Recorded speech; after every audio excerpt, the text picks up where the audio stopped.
Let's freaking go. We have a loaded show for you tonight. Another Thursday night guest, our first one since Blake at Are You Serious toured up on here. Van Lathan, Jeremy Hill, they have been fantastic. But tonight, I want people to understand that when I say something, I don't just say it just to say it. Okay. I mean it. And I started our show earlier this week talking about North Louisiana because there is a difference between North Louisiana and South Louisiana. You hear it all the time. Those Yankees up in North Louisiana.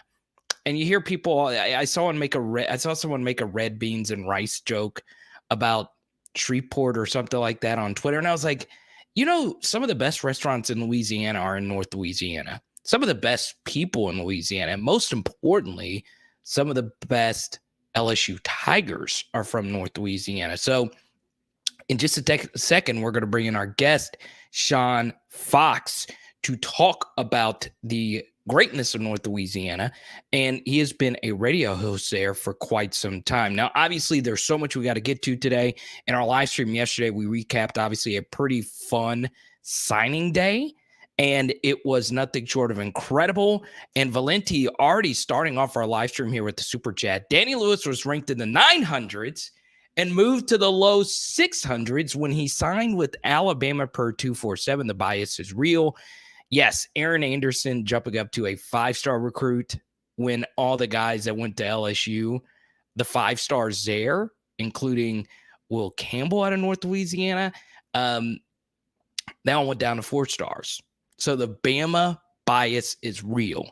I don't care who you are. I don't care where you're from. It is a very real thing. We say hi to Devin. We say hi to Ant, who is also a proud North Louisiana listener of the Sean Fox Show at Fox Sports Talk 977. Foxy, what's going on, baby? Hey, pal. Thanks for the invite. I'm honored. So this is interesting. I'm going to let you react to our super chat here from Valenti. Your guy, Will Campbell. I mean, what was the reaction when, his recruiting ranking kind of fluctuated, but I haven't seen Will even talk about losing his 5th star. How do people in Monroe feel about that? Well, what's happened between the end of the season and now? I mean, I don't understand why the recruiting rankings are the way that they are. I'll give you another example of a North Louisiana thing that happened. So there's this running back, DeAnthony Gatson, signed with Louisiana Tech. Good kid out of Texas, outside of Nacogdoches, Texas. He was originally committed to USC, 4-star. Signs his commitment papers to Louisiana Tech, becomes a 3-star. What happened between then and now to drop? I love recruiting rankings. I love following recruiting. I think there's obviously, you look at who's at the head of the recruiting rankings year after year. I mean, minus A&M probably this year because they'll go 8-4. But most of the time, if you have success in recruiting, you are going to play for championships. But it's like, okay, if you're a 5-star kid during the season, why are you not a 5-star kid now? And I used to not believe in some of those biases, but kind of speaks for itself sometimes. Yeah, and here's the thing. I don't think people like Will Campbell and Walker Howard are like losing sleep over losing that 5th star. You know what, Foxy? I would say it's a good thing, right? You want them to be coming into LSU with a little bit of a chip on their shoulder. Sure. And I think that gives those kids some extra motivation to say, look, you should have never bumped me down, baby. And it doesn't take much to get Will motivated at all. I mean, he's such a good kid. Like, he off the field, super, super good kid, comes from a great family. In fact, here's an interesting tidbit. His grandmother and my grandmother, may she rest in peace, were best friends, sorority sisters at LSU. Oh, wow. So I do have a bit of a connection to Will Campbell.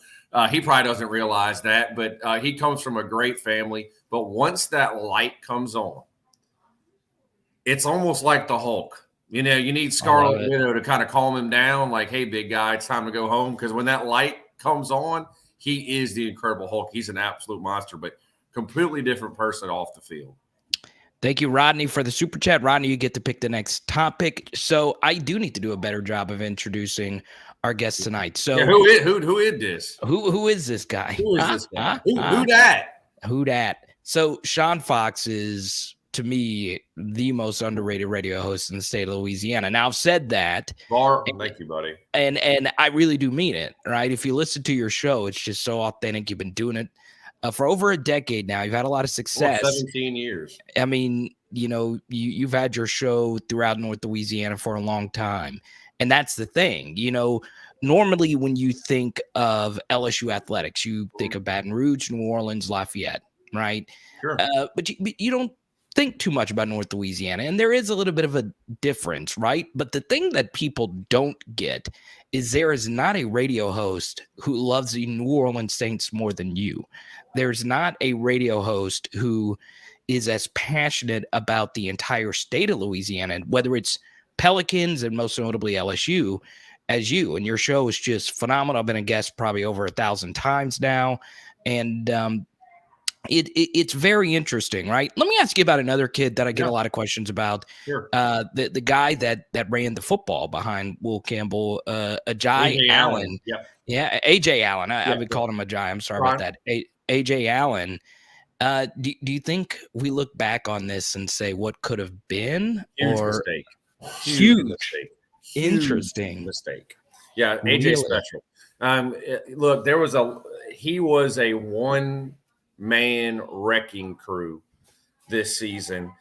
Go back and look at that West Monroe game. It's been a long time since the Neville Tigers beat West Monroe. Really? My man put on the cape. Almost single-handedly. Now, the defense played incredible too, but offensively, I mean, there were games this season that he was a one-man wrecking crew. Like, he was the offense for the Neville Tigers. It's one of those things where I think even up to yesterday, had LSU offered, I think they could have had a chance to get him. And I happen to know the running back coach at Nebraska, Brian Applewhite. There's a tie there. And if you look at what happens at Nebraska, you see Mickey Joseph, you see Trey Palmer, the coldest Crawford from Green Oaks. He ended up at Nebraska. Well, Brian Applewhite, the local tie, is at one time when Todd Berry was the head coach at ULM, Brian was the running back coach at ULM. And ever since then, he has recruited Northeast Louisiana. He went to TCU. If you saw Cavante Turpin, he ended up at TCU from Neville High School. Brian Applewhite, and I talked with Brian the other day. He said Sunday player. Wow. So, yeah, okay. He's really good. And let me say this, and I know we got a lot of different topics. I want to go on record. I want to get this out the way.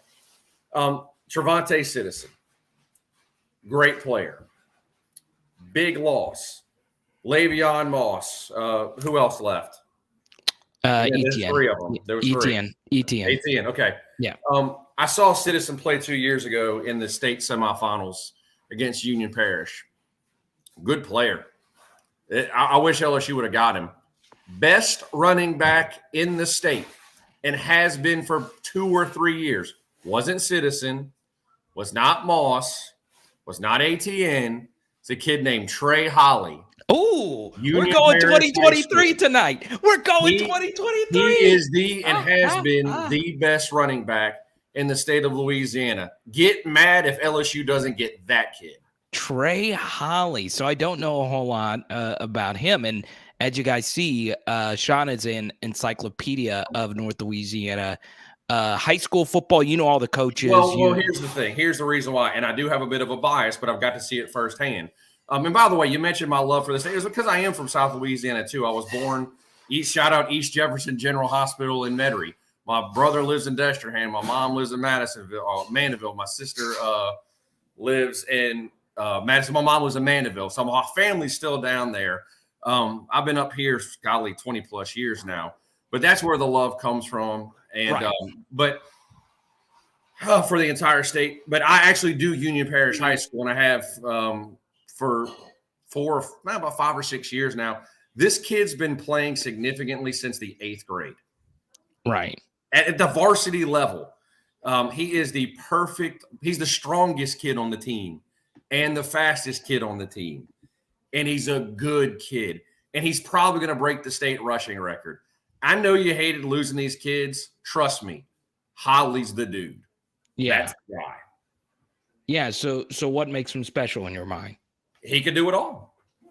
They put him at safety this year. Interesting. In certain games, and he was one of the best defensive players out there. He is a great blend of one he can. I love the way he weaves in and out. It almost reminds me when he runs, almost like Pierre Thomas when he got those screen passes. Pierre's the best screen back I've ever seen, where he waits for those blocks to develop. Trey runs like that, and then all of a sudden you give him a little bit of a crease, and he's gone. You don't expect it, and he's gone. I mean. Heck, there's no telling. I've been so spoiled watching this kid play that I don't give his calls justice because it's like, oh, it's another ho-hum 40-yard touchdown run. Like, I only get excited now if it's like 75 plus. That's how good he is. And he's probably going to break the state rushing record. I think this is a good question for you. So Rodney asked a minute ago about NIL, right? And you actually work in sales. You understand advertising probably more so than most, right? Overall, it's hard to, first off, get an advertisement, right? It's hard. All right. As you know better than anyone, right? I didn't get into radio to sell. Yeah, exactly. Right. But I do. Yeah. And I know at some point I got to get back into doing the same thing. So as far as that is concerned, what's interesting is that you understand that when businesses sponsor you, that they're not just doing it out of the kindness of their heart. Return on investment. Yeah. Yeah. They believe in your listeners and you provide results, right? I've eaten that. Dax, I've eaten at some of the places to not only support you, but the food. Yes, the food's solid. But my thing here is, Rodney asked a minute ago about name, image, and likeness.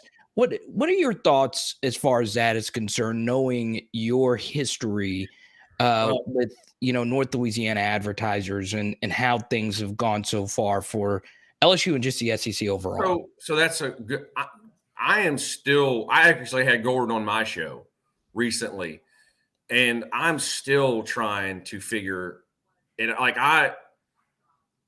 You have to do it because this is the way you're getting kids now. I mean, look what happened in College Station yesterday. This is how you do it. What I'm wondering is, to your point on return on an investment, when a Gordon or whoever does this. Obviously, you're supplying them with something to want to stay at LSU or sign with LSU. What are they getting on the return on investment? Is it just a commercial? Right. Is that what you're doing? So I am still I'm pleading ignorance here. I'm still trying to figure out how this is all going to play out because it is so dang new. It is. And Adrian, there you go. Faraday. Look at What's that. What's up, Faraday? Carter, I'm glad North Louisiana getting love on your show tonight. Man, I'm such a big fan of Ruston, Louisiana. Shout out Kyle Williams. But, man, West Monroe, I want to show some love. Thank you so much, Jared, for the super chat. This is actually one of Jared's favorite Tigers ever. Boom! Look at this sexy beast of a man right here. Are you able to see this guy right here? I see him. West Monroe's finest right there. Yeah. I'm not rooting for him. Oh, you're not? No. I'm Carter, I am a diehard Houdat. You cut me open, I'll bleed black and gold. Right. I think Andrew Whitworth is a phenomenal human being. He's done a lot for Northeast Louisiana, but I will never get over 2018, and I won't get over some of the comments that he and his wife made about Saints fans after the game. Really? Yeah. What did they say? Well, they basically said Saints fans were crybabies, and I mean, I could forgive, but I can't forget. So no, Right. I like I said, as a person, I think he's phenomenal. I appreciate the fact that he's a Tiger, but guess what? Probably the best Tiger of all time is quarterback in the other team. So there is Oh, no conflict here. That wait, dude, this guy right here? that dude, yeah.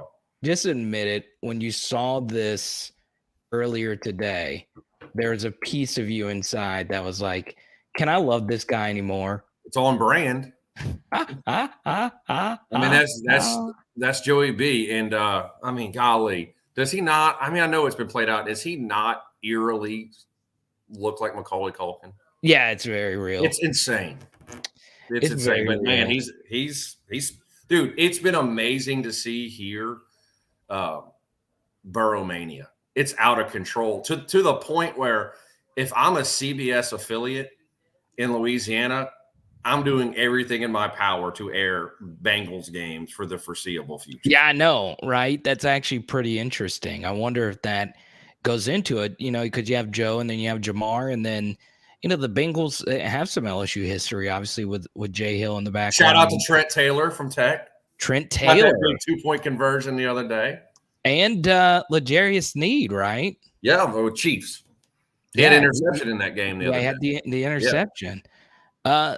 Let's go to Riley here. So if Jimbo won't win a chip in 3 to 4 years with the $30 million they just dropped, you think the Loan Sharks will have his job? No, I think they're just all in now on Jimbo. That's a lot of look.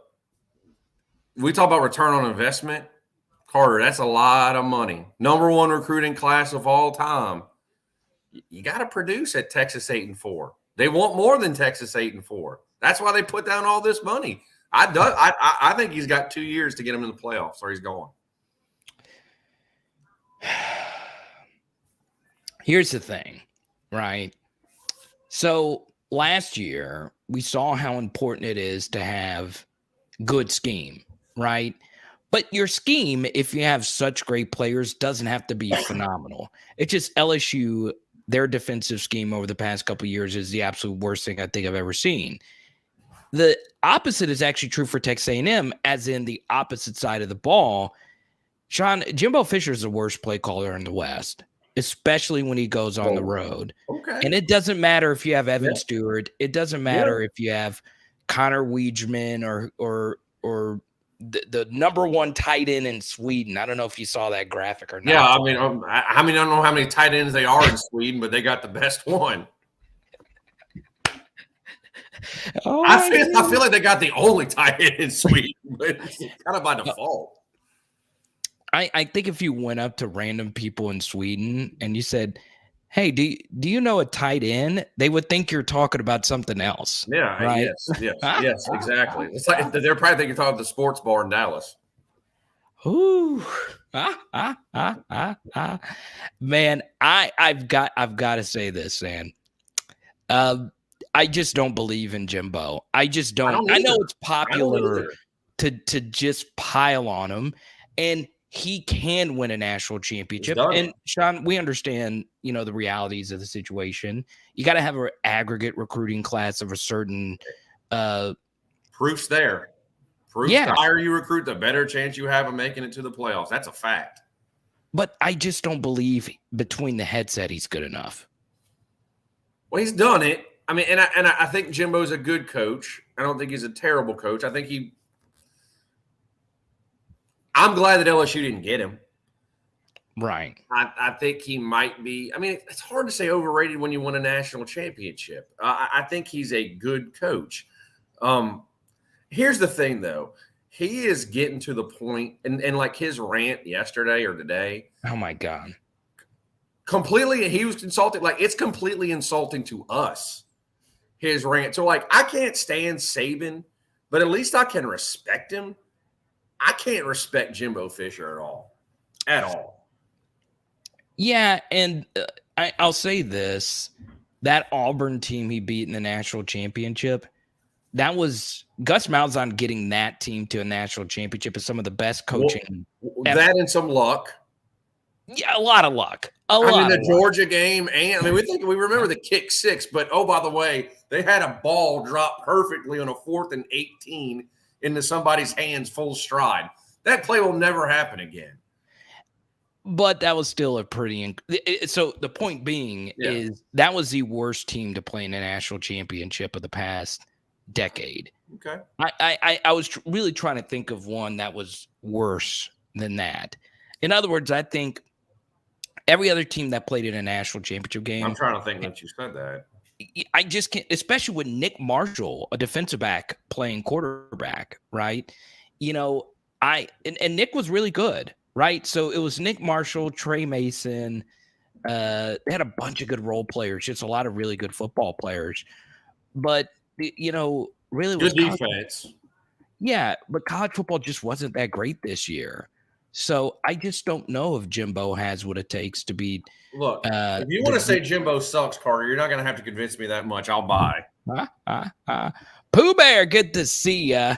We go to the next super chat. Glad for North Louisiana representation. Ooh, spicy. I'm just gonna let you handle this one, Foxy, right here. What happened to Kendrick Law? What happened to the rest of the kids that left the state of Louisiana this year? Had a chance to see Kendrick Law this year too. Saw them play in Shreveport against Union. Again, here's me shilling.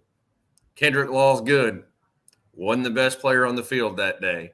Wow. Yeah. I mean, I got why he was so highly recruited, but look, we could talk about NIL being important, and it is, but I also think you're going up against Saban. And I think that's part of the thing that happened this year too, right? We can talk about NIL and how it affected LSU versus Texas A&M. I think when you look at the kids who went to Alabama, you had a transition year with a coach going against the most established coach, arguably in college football history. And look, I look at what happened yesterday. Do you remember, Carter, were you a wrestling fan back in the day? A little. So, remember the NWO? Yeah, I remember. Yeah. Okay. Eric Bischoff was the head of WCW. Was in the NWO. Old Eric Bischoff. Well, anyway, he's got a podcast that I listen to from time to time. Yeah, and his big thing is context is king. Or let's look at perspective. So, how did LSU do yesterday? Well, if you look at it, that they were in a transition year with a coaching staff that's really been there a month and a half, and you finished top 15, I'd say you did pretty good.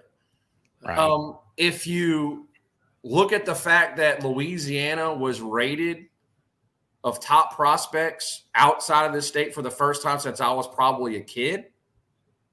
I mean, look how many top 30 players left the state that LSU was.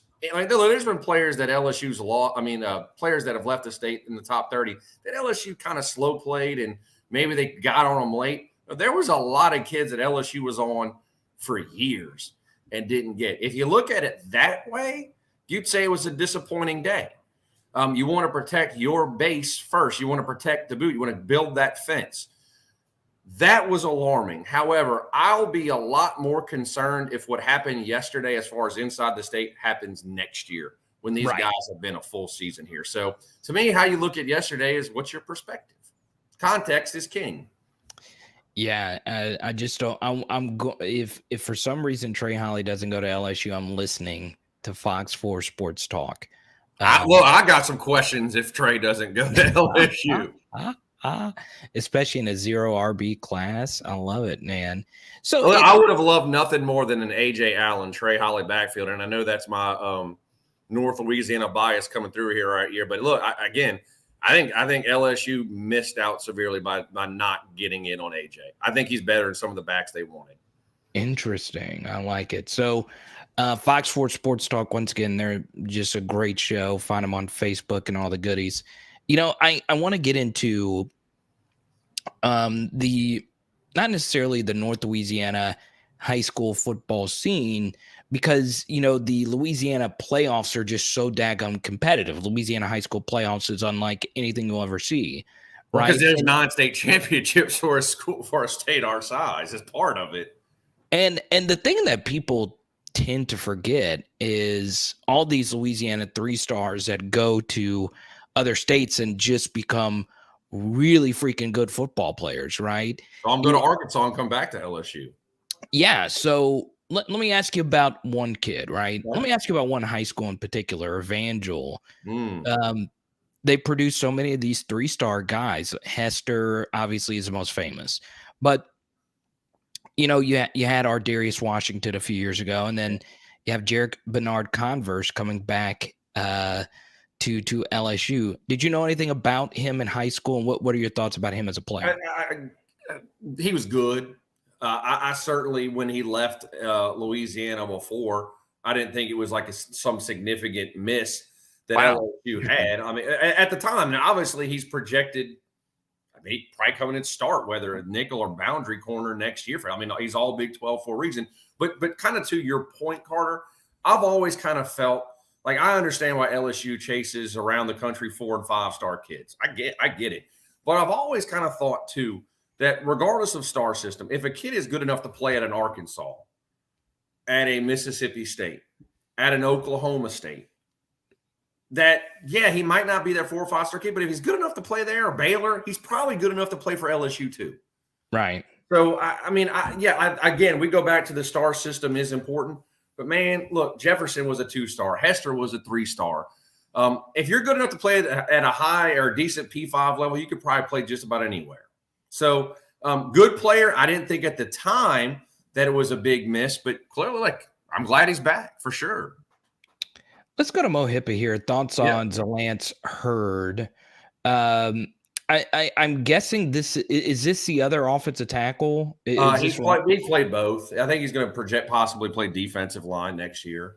He's played both. I don't know a whole lot about this kid. So the Neville kid. Look, Neville's they produce kids year in and year out. And obviously that relationship with Will be incredibly important. Now, listen, again, LSU has gotten a lot of Neville kids if you go back through history, but also they've lost him. Fadarian Mathis was a kid that they wanted for a very long time, and he ended up going up to Alabama. Now, I do think one of the things that might help with relationships with recruiting now and LSU is Mike Collins. And I don't know if that's a name some of you might know.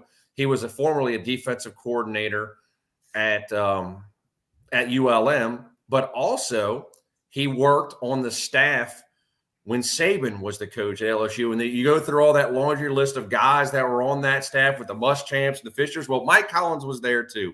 And Mike actually, when he took a year off, co-hosted my show with me on Thursdays. Oh, wow. So I know Mike really thinks a lot of LSU, and I know Ant just said, Zalance has played both sides. He said he could be better than Will. Look, he's a kid you want to get, whether he's going to play offensive line or defensive line. He's definitely one of those kids that when you go to next year, you don't want to miss on. I think he should be a priority target for the Tigers. So this is what's interesting, right, is we have viewers all around the country, right? We have some viewers that live in Minnesota, some live in South Carolina, some live in Ukraine, right? Shout out to you, Sean. Shout out. So here's the thing. There's a lot of people that don't know the logistics of Louisiana, right? There's a lot of LSU fans that just live in South Louisiana. They never have to deal with, North Louisiana. If you want to go to an LSU game, it's a trip, right? So if you're in Shreveport, you are just a 2-hour drive to TCU. It's a more reasonable drive to go to, Tuscaloosa compared to Baton Rouge per se. So I want you, for everyone in the audience, because once again, your radio host spans throughout North Louisiana, give people a perspective of LSU's dominance in North Louisiana. Do you see any Arkansas fans? Do you see any Alabama? No, that's a really good question. And about my grandfather called he called Alexandria the Boudin line. And when you got above the Boudin line, the air gets a little thinner in North Louisiana. And look, we could joke a lot about once you get past that Boudin line, like it should be almost like North Carolina and South Carolina. In a lot of ways, it feels like two different states. It does. However, there is a lot, like North Louisiana where maybe there's a lot of differences, they do really appreciate the culture and try to incorporate a lot of the culture of South Louisiana. In fact, we have Mardi Gras parades up here. Right. We may not have them every day. In fact, once carnival season starts, but I think we've got 2. We used to have 1 parade in Monroe. We've got 2 now. Shreveport has their parades. We've got pretty good Cajun food from people who've transplanted, or at least they've learned to cook from people down there. But one of the things that people don't realize is that at one time, and it's been years, but Ouachita Parish outside of Baton Rouge was the biggest alumni base for LSU outside of the state of, or inside the state of Louisiana. Now it's not anymore, but at one time it was. And yeah, what I think it is interesting where we live, because we aren't that far from the Arkansas border. We're not that far from Mississippi. We are kind of like a melting pot. Like in my listening audience, I get texts or calls from just about, at least in the Western Division, every single SEC team in the West. With a lot of Arkansas fans, plenty of Ole Miss fans. Yeah. Alabama fans are like gremlins. You just pour water, and it feels like by the year there's even more. One of my co-hosts is an Auburn alum. Oh, come on, let's not talk about it. Yeah, I know. And obviously there's plenty of Arkansas. But one of the things that kind of aggravates me, and I'm going by things I've seen on message boards, is that this is Alabama country. Man, that's far from it. No, it is far from it. This is, if we're talking about SEC schools, it is 85% LSU, 15% everywhere else. And it's also like another thing about like, oh, all y'all are Cowboys fans up there. No, couldn't be further from the truth. I host a sports talk show for 3 hours every day, done it for 17 years. Our calls and texts ratio, Saints to Cowboys fans, is 70-30. Now, the closer you get to Shreveport and Dallas, which, I mean, Shreveport's what, an hour and a half, 2 hours from Dallas? Yeah, it is. I mean, Shreveport is a lot like East Texas, but Northeast Louisiana has a lot more in common than South Louisiana than people think. But yeah, and I saw it south of I-10 is the real. Yeah, I'm not going to disagree with that. Yeah, no one. I agree with this as well, but it's not as if like I just don't get the constant crapping on North Louisiana. And I'm not just saying that to appease Sean. You don't have to. No, listen, my family, literally everybody else in my family lives in South Louisiana. I'm from New Orleans. So and I know most of the time it's just playful ribbing. I understand that. But you know, the same jokes get made all the time. And they're not funny. Yeah, they call it Yankees here. Listen, I still get asked, like, why do you live there? Like, I mean, I don't know. Like everywhere else in life, it's what you make it. I love it here. I love Monroe. I love Shreveport. I freaking love Ruston. Ruston is way better. Yeah, that's your town, man. You've always bragged on Ruston. Dude, I freaking love Ruston, man. And it's got a story, right? The tornado recovery, which you were a big part of. Fantastic, yeah. You know, there's so many like great restaurants and just people there. I've never had a bad time. They do know how to spice their food here. We're not like real Yankees and like you can get a good gumbo here. Now, is it as good as maybe you laugh? I don't know. It's what's your taste. I mean, I've had both, and I've had some really good gumbos here that reminded me of South Louisiana. Now, crawfish, maybe a little bit different, but king cakes, you don't really want a king cake from North Louisiana. You might want to order one from Gambino's, but you know, for the most part, we can do an etouffee. Red beans and rice don't look like that video you've seen online. Yeah, that was really bad. But it's awful. It's insulting. But here's the thing, man. Every time I've ate every restaurant in this is something I don't get either, right? We'll get back in LSU football, I promise. Yeah, whatever. We can talk about whatever you want. Every North Louisiana restaurant I've ever been to has been superb. I've never had a bad meal, whether it be bovines or great steak. Yeah, dude, it's just incredible, right? Shout out to my guy Rob. Yeah. I had crawfish at a place called Riverside in Monroe. Right. Yeah, Dude, Riverside, Coney Island. yes, Hole in the yes. wall, but can make some good crawfish. They made some pretty awesome crawfish. And I've had Dax. Dax was great Great too. sponsor. Yeah. Yeah, and that's a sponsor of your show, right? So, I think a lot of people in South Louisiana is great, right? But here's the thing, Carter. Because in South Louisiana, you are spoiled. You have to almost go out of your way to find a bad meal there. In fact, I mean, listen, I'm biased to my homeland in New Orleans. Like when people ask me they're going to New Orleans for the first time, where should they eat? It's like anywhere that's not a chain. Like Exactly. if it looks like it's nasty, it's probably going to be the best food you've ever had. The worse it looks on the outside, the better it probably is on the inside. And that's like you got to be. It's not. We don't have as many options up here, but we've still got plenty of good ones. Let's see. I told y'all to claim Texas. The Shreveport may claim Texas. Shreveport. Northeast Louisiana does not. Right. Let me ask you this question, right? Who is the best North Louisiana high school football player you've ever seen, and why is it Devin White? I didn't know Devin White's name was Trey Holly. Oh. I'm all in. No, Devin is really good. He's definitely in the mix. You're not gonna like this one because he didn't go to LSU. Oh, Cam? You're gonna say Cam Robinson? Nope.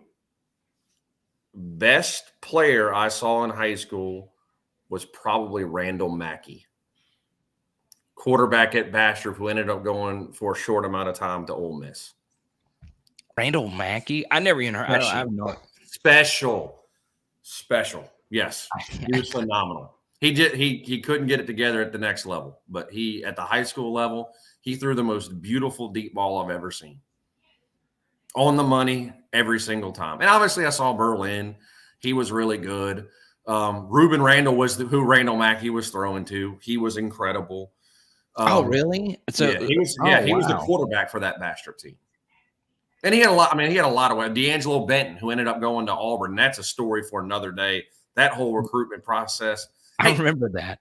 Can I tell you the Reuben Randall recruiting story? Yeah, go ahead. Okay.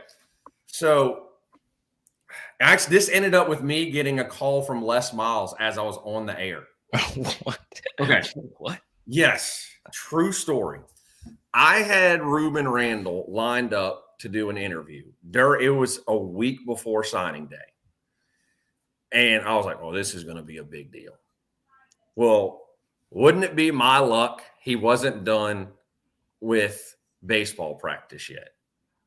So he didn't come on that day. I ended up getting him the next day. But Carter, there was I think it was down to LSU, Oklahoma, and Alabama was his final three.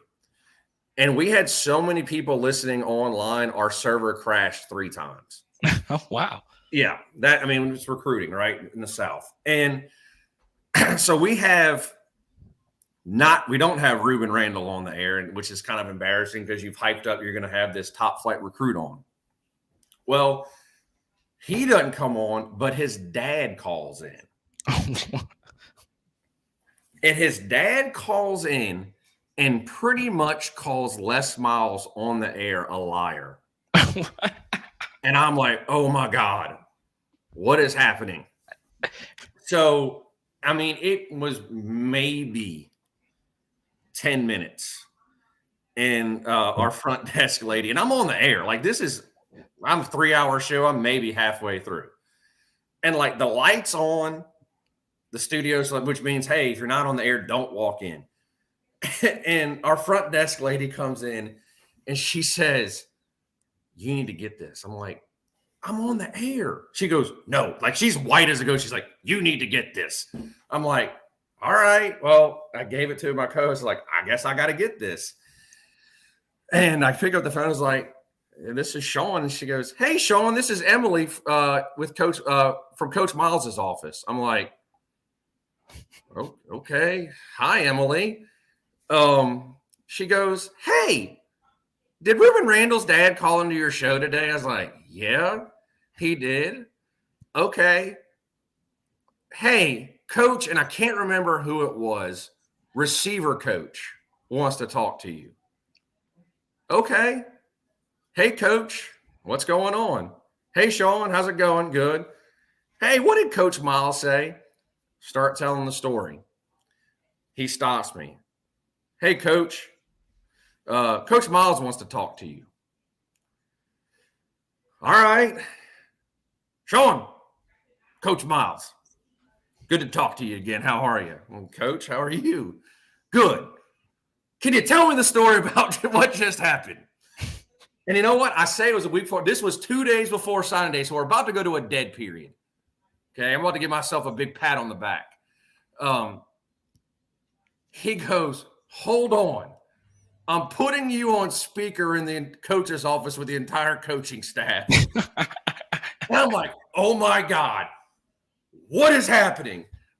So I have to tell the story on the speakerphone to the entire coaching staff. He goes, okay. And this whole time I'm like, oh my God, this is 2 days before signing day. And we are going to be responsible for Reuben Randall not going to LSU. People are going to kill us. Like, is it safe for us to leave the studio? Because you know how crazy people are when it comes to this stuff. Right. Well, whatever happened after my conversation with Coach Miles and the coaching staff and Reuben's dad, Reuben ended up at LSU. So there you go. It worked. I got Reuben Randall to LSU. Yeah, you were part of it. Yeah. And that was one of my craziest stories I've ever had on the air. And here's the thing, okay? The first thing is I hate it when people don't respect the on-air light. So I know you were furious. I was like, this has to be something if you're coming in right now. Okay. Because people don't get it. When you're doing a show, you got to get in a zone. I mean, it's work. It's hard. And that happens. And this is still the case today, even though back then it was a fax. And I do remember something about Reuben Randall's recruitment, that his fax was sent later in the day on signing. Is that right? So here's what really happened. This is where the nuts and bolts of it. D'Angelo Benton, who is it? Which is really, this is the crazy part. D'Angelo Benton was Reuben's teammate at Bastrop. So you would think they'd want to play together. Reuben and D'Angelo was already a verbal to LSU. Reuben's dad said on the air, if D'Angelo signs with LSU, we are not. What? So for whatever happened, D'Angelo ends up at Bastrop or at Auburn. Reuben ends up at LSU. I didn't know that. Yes. So 100% hand to the Lord. That is a true story. So one more thing to tag so we can, tie this into current day. Is so much of this is last second, right? Oh, this was made 1 or 2 days before signing day. So much happens in the last second. And that's the kind of scary thing about recruiting because, we consume so much recruiting content we're talking about Trey Holly a gazillion years before or months before he actually has to make his decision. There's so much that happens between now and then where any kid can be fully all in on any school and all the tea leaves be great and they could be even committed to your school and something happens at the very last second.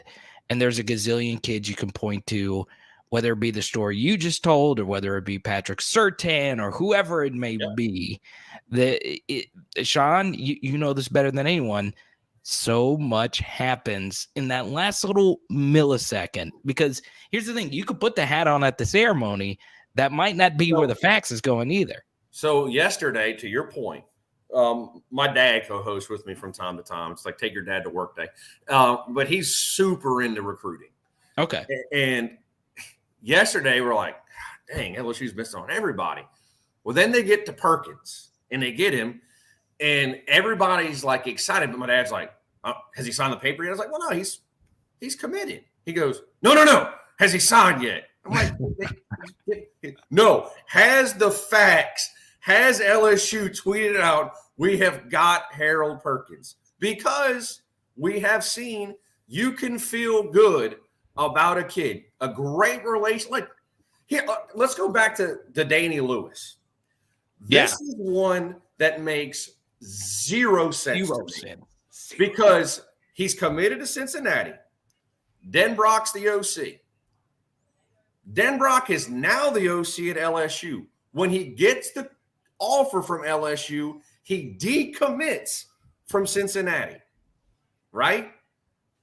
Then he calls LSU his dream school, which apparently anytime you hear a dream school come out of somebody's mouth, be aware that he's probably not going to go there. That's another thing. It's like when I hear dream school, I'm like, ooh, you probably don't want to go to school you've got dreams of.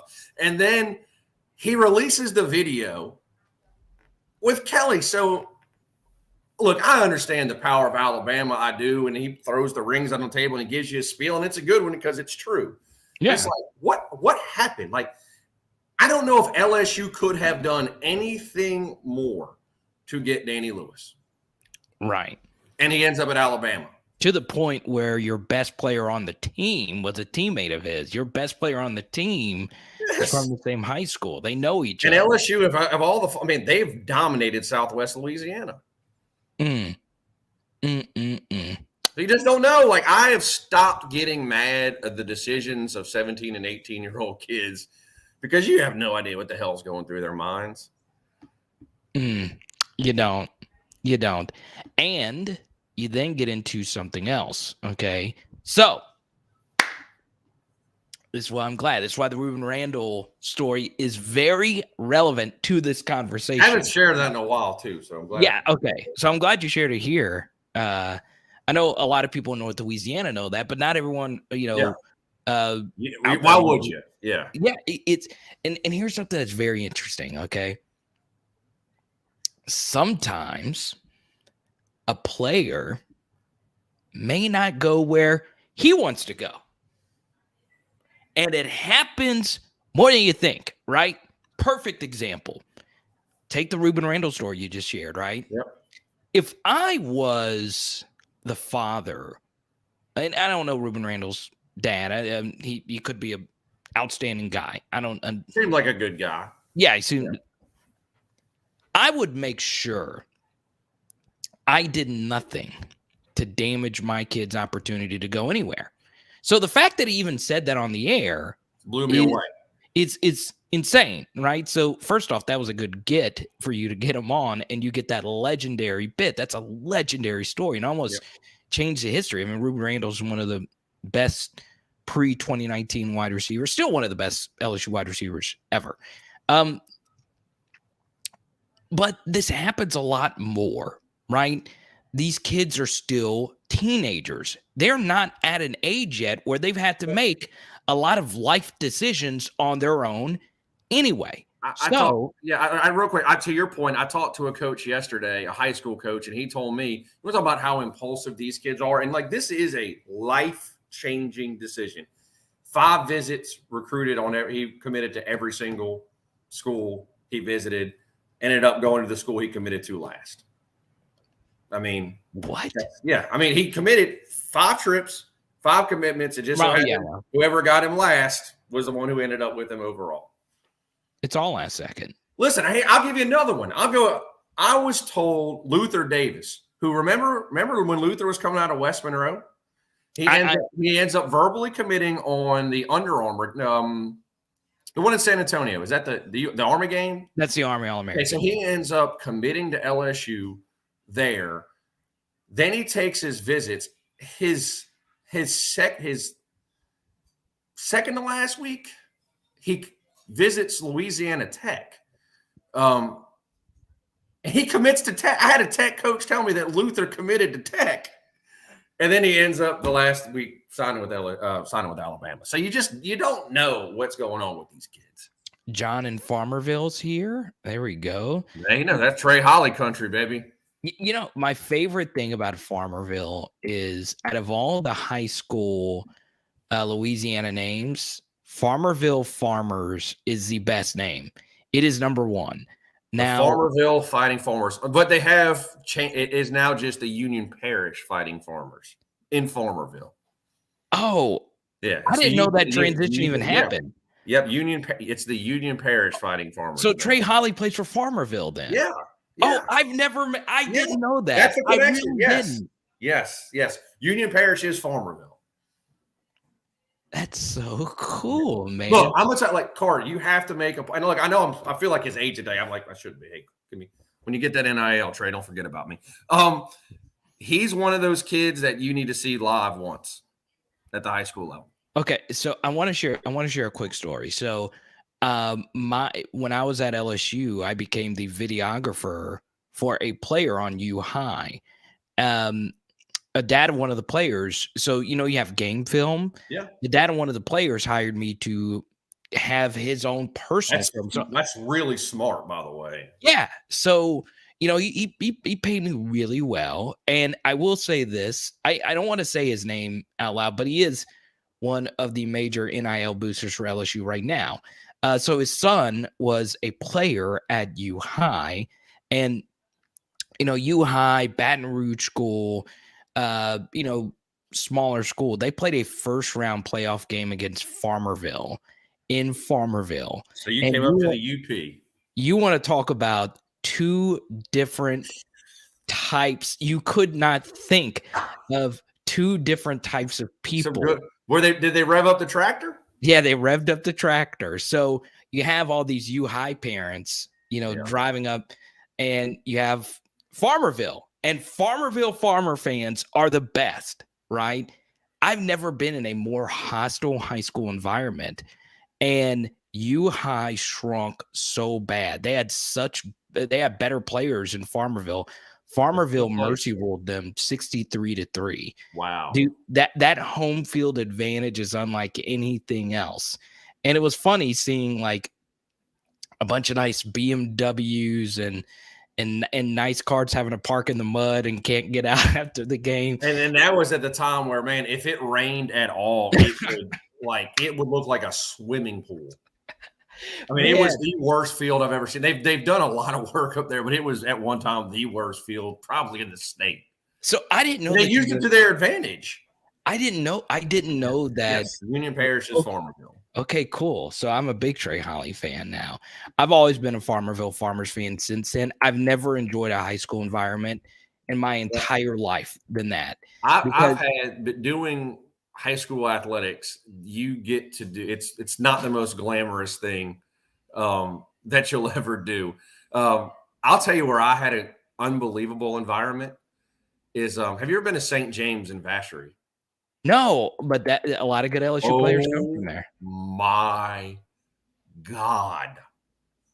West Monroe, Neville's, but best high school football environment I've ever been to is at St. James High School. I was there for a semifinal game in 2019. Okay. Fighting Farmers, playing St. James. Shaz Preston. Who's the defensive end that signed with LSU last year? Savion Jones? Number 35. Yes, so he signed with them. You could see Shaz was a player there. I think he had a touchdown to give him like a little bit of breathing room. But Carter, I got there, I drove in because you got to want to get to St. James. I mean, it's not an easy place to get to. And I've been all around the state. It was my first time I've been there. And I got to the stadium at 3:00, and there was people tailgating everywhere, Zydeco line dancing. By 4:00, maybe 4:30, the entire St. James side of the stadium was completely full. I love that. I had no room in the press box, so I had to broadcast in the middle of the St. James fans outside. I couldn't hear myself think, but it made for and then when they did anything, they had this big train horn. Man, it was so loud. Like I had to move. Like they were like, I had set up there in one spot, and he's like, "You may want to move." I'm like, "Nah, man, it'll be fine." He blew his horn. I'm like, "I'm gonna go move down there." Well, there you Great go. high school football and a ton of talent. St. James is loaded. So new poll questions up. We'll hang out with Fox. If you have more time, we'll Yeah, just dude, I'm good. Yeah. So the I new don't want to poll, run anybody off, but no. So the new poll question's up, and I know you can't see it, Fox, but the new poll question is: better high school home field football environments. Are they in North Louisiana or are they in South Louisiana? And I've got to go to North Louisiana. I've just enjoyed my home game. The few home games I've been there compared to the few home games I've been to South Louisiana. Overall, I have enjoyed North Louisiana.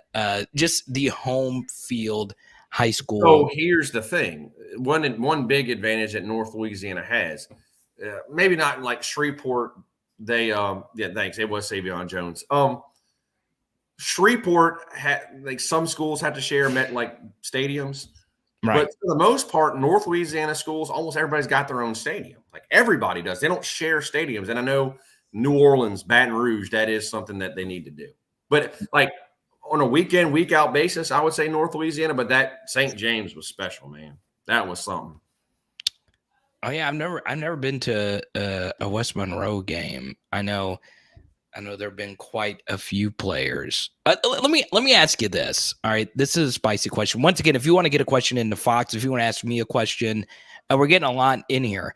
Once again, the best way to get your question to the front end line: Venmo, Cash App, Super Chat. Fox doesn't know this yet, but he is now a member of the Booger Band Club. Next time I come to the studio, you're going to be a member, man. This is an elusive club, and I actually have a bunch of short print Reuben Randall cards that I'm going to give you. How about that? We're going full circle. Yeah. So this is what I find interesting, right? You know, we have this argument going on about the Brian Kelly video. I just don't think it matters either way. That you think it's cool or I don't. I just don't. I don't think. It's not for us to think it's cool. Yeah. I think it's easy as hell, but if 8 million people watching it and it gets a recruit to go to LSU, dude, boogie away. And I know a lot of people are going to say, well, you did all that dancing and Danny Lewis still went to Alabama. But 8 million people saw it. 8 million people saw it. And any publicity is good publicity. My second thing would be we overrate what recruits actually care about too, right? We really, really do. Kids are different now, right? The transfer portal has changed everything. Their career plans. They're more willing. I'm guessing a kid would be more willing now to take a chance to go to a different school just in case they could say, look, I still have relationships with all the coaches there, and I can always go right back. Well, look what Grambling's do. Grambling killed it in recruiting. Which, I mean, with players I never would have thought went to Grambling before. Right. And I said when Hugh went there, I was like, this could be a really big thing, right? This could be a really big thing. I thought that was a really good move that he made. And I just don't – recruits care about different things than we care about, right? We live different lives. We have gray hair, right? Or we're bald. I mean, some of these kids don't know who Nelly is, right? They don't understand the halftime show like we will for the Super Bowl. Right. Exactly. They're going to be like, wait, who's Mary J. Blige? Who is this? What's Eminem? Well, what's Eminem? Eminem still might be relevant, right? Surely. Eminem and Snoop are timeless, I think. I would guess they would know who that is just because those are transcendent names. But still, it's just so different now. Everything is very much different than what it was just 15, 20 years ago. Okay, well, if the NIL doesn't exist, recruiting classes yesterday looked completely different. Really? So let me ask you this. To go back to the Jimbo thing, because you talked about it, on your show, and it's an interesting topic. Do you believe the name, image, and likeness rumors about Texas A&M are real? 100%. It's insulting to think that it's not. I mean, Carter, did you hear his spiel? Yeah. Yeah. Okay. Yeah. Correct me if I'm wrong. Man, we got the Aggie Network, and look at our facilities. We're the greatest school in the country. Well, you have had all those things forever. Exactly. Forever. Like I've said, A&M is probably the most underachieving college football program in history for the resources that they've had. And you've probably seen this stat going online about how many 5-star recruits they've gotten since 2018, 18-0, 19-1, 21-2, or 22, 21-1. Well, it's no coincidence that the team that has got the program that's got the most money in a year, why all this is above board, has got the greatest recruiting class of all time. It insults our intelligence, Jimbo, to think that that's not a coincidence. And you know what? Here's the thing. Who pissed in your Cheerios? Why are you upset about it? You should be proud of it. You cracked the code. You figured this out as good as anybody. Everybody else should take notes. He acts like it's a bad thing and an insult. No, dude, you did it. Everybody else should learn how to do it like you did it. Absolutely. In the last 4 years, they had 5 stars. They got 7 this year. But yeah, man. I mean, it's insulting to think the NIL didn't get them this class. You know, this would be a good question. And this wasn't a part of my prep. And my prep was 10 seconds before we actually push record. That's how I do my show. Yeah. You know, I actually do think you obviously prep. I just think you don't when I come on there because we're going to talk about whatever. Yeah, I like going off. I over prep, but I prefer to go off the, Yeah, just better that way. Yeah. But I'm glad Rodney, who's our last super chatter, thanks Rodney for supporting the channel, brought up a good question here about Joe Sloan. Yes, great guy. Love Joe. Okay, so when I say Joe Sloan, what pops in your head? Well, I think he's very relatable to. I mean, he's still a younger guy. I texted. I kind of thought, and he never gave me a name, but I texted him the other day. I said, "How you feeling?" He said, "Decent." And it's kind of how it played out. He's a super good guy. I think that's a great get for LSU. I think he did a great job recruiting for Louisiana Tech. I thought Tech got some kids that they might not normally get under Joe. Look, I think that Kelly did a great job of balancing familiarity with guys he knows with guys who know Louisiana. Right. I mean, the top of that list goes to Frank Wilson, and what he's done in this state is legendary. But now you have somebody, and Frank is kind of known for being that South Louisiana guy, although I think he could recruit the entire state very well. But Joe can get these kids because he knows, even though Joe recruited South Louisiana, but he obviously knows North Louisiana as well. So I thought he did a great job of balancing familiarity with guys from his past to guys who know the boot. And look, here's the thing about, and you're talking about Joe, but one of the things I realize, and I think your South Louisiana listeners know this as well, dude, New Orleans is almost like a world to itself. You have to have somebody specifically who knows New Orleans. Every staff has to have a New Orleans dude. And I'll give you another guy who can do that. As you mentioned, Joe Sloan from Louisiana Tech. Well, Sherman Wilson was on the Tech staff last year too in recruiting. Sherman before that was at Memphis. And if you look how many players that Memphis had gotten from Louisiana, there's 2 connections there. It was Sherman Wilson and John Simon, who ironically happens to be at Grambling now. I'm taking you all full circle. But yeah, Sherman knows how to recruit too. So I really like what Kelly did to the staff. And look, personally, I would love to see Joe and Sherman stay in Ruston. But look, I think Brian Kelly hit home runs with those guys, especially in recruiting. Yeah. So here's what we're gonna do. We're gonna get into. We always like to do this with our guests to share some stories about your life. Once again, you shared the Reuben Randall story, which was epic. But I think a question.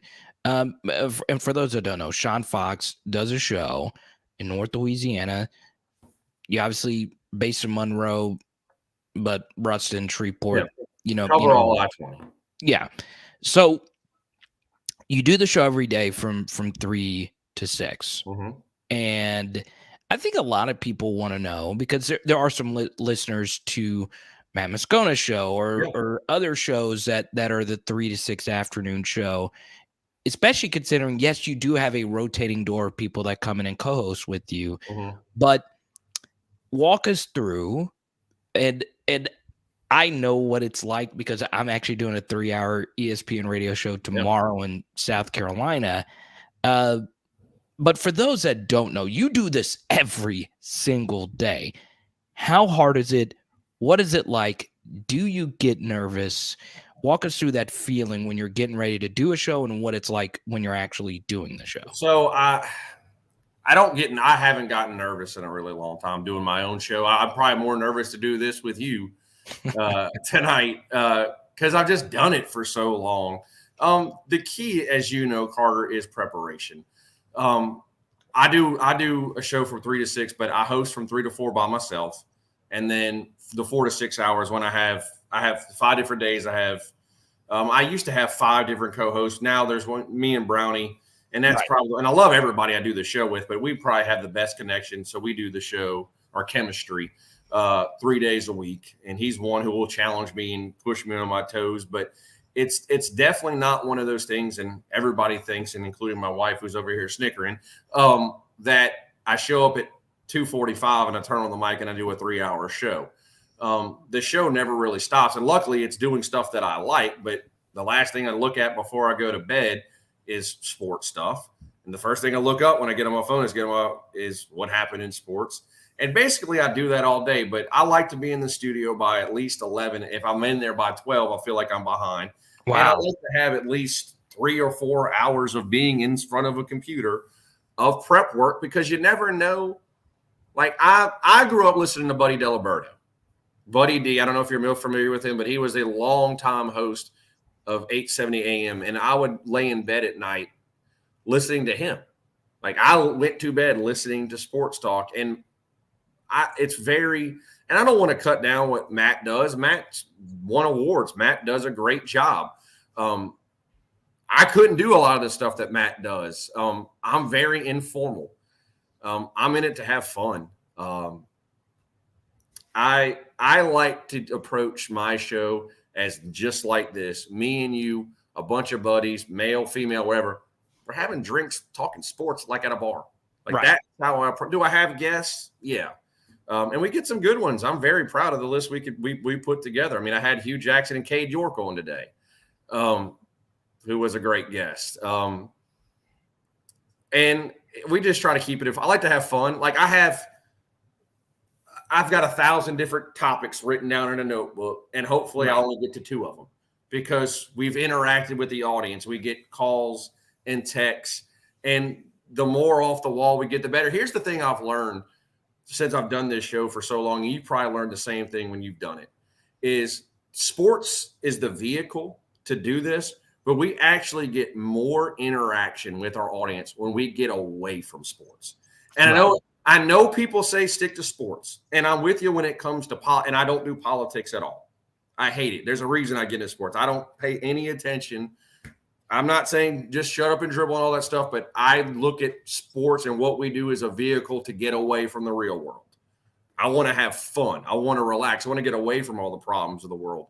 But when we get into, hey, conversations like, why the hell my wife yelled at me last night? Or, hey, favorite sports movies? Or, hey, what's your favorite Thanksgiving food? Or, how badass is Roadhouse? Man, the hotline, the text line. I'll tell you one that really gets people. The Friday before WrestleMania, we call it WrestleMania Friday, and we talk about wrestling, like old school, like, hey, remember when Andre the Giant was in Mid-South? Dude, where I am, absolute hotbed. Absolute hotbed. And it will fill up 3 hours of calls and texts about 1980 wrestling. Yeah, and it's interesting. Like our a friend of mine that I made through you, our guy Nick, man. Yeah. Dude, he's big time on TikTok with the wrestling stuff. He's killed it. Dude, it's crazy. All those famous wrestlers. It's so cool. Yeah, it's very interesting. And I guess a lot of people want to know, you've been doing it 17 years. You grew up in South Louisiana. And obviously, so much has changed. I mean, you've launched careers as well. Like Barstool's like biggest rising personality, a mutual friend of ours, Ben Mintz. And if you walked up to Ben, I mean, he's a big thing. What they're doing now is a big reason. Yeah. Ben's like one of the best guys I've ever met. You launched his radio career, and he would be his media career. Yeah. I'll tell that story. Mincy and I have known each other since we were like 10 years old. My parents been divorced since I was 2, lived in South Louisiana. My dad lived here, but I come here every summer. And it just so happened one summer I met Mincy and his group of friends, and we've remained friends ever since.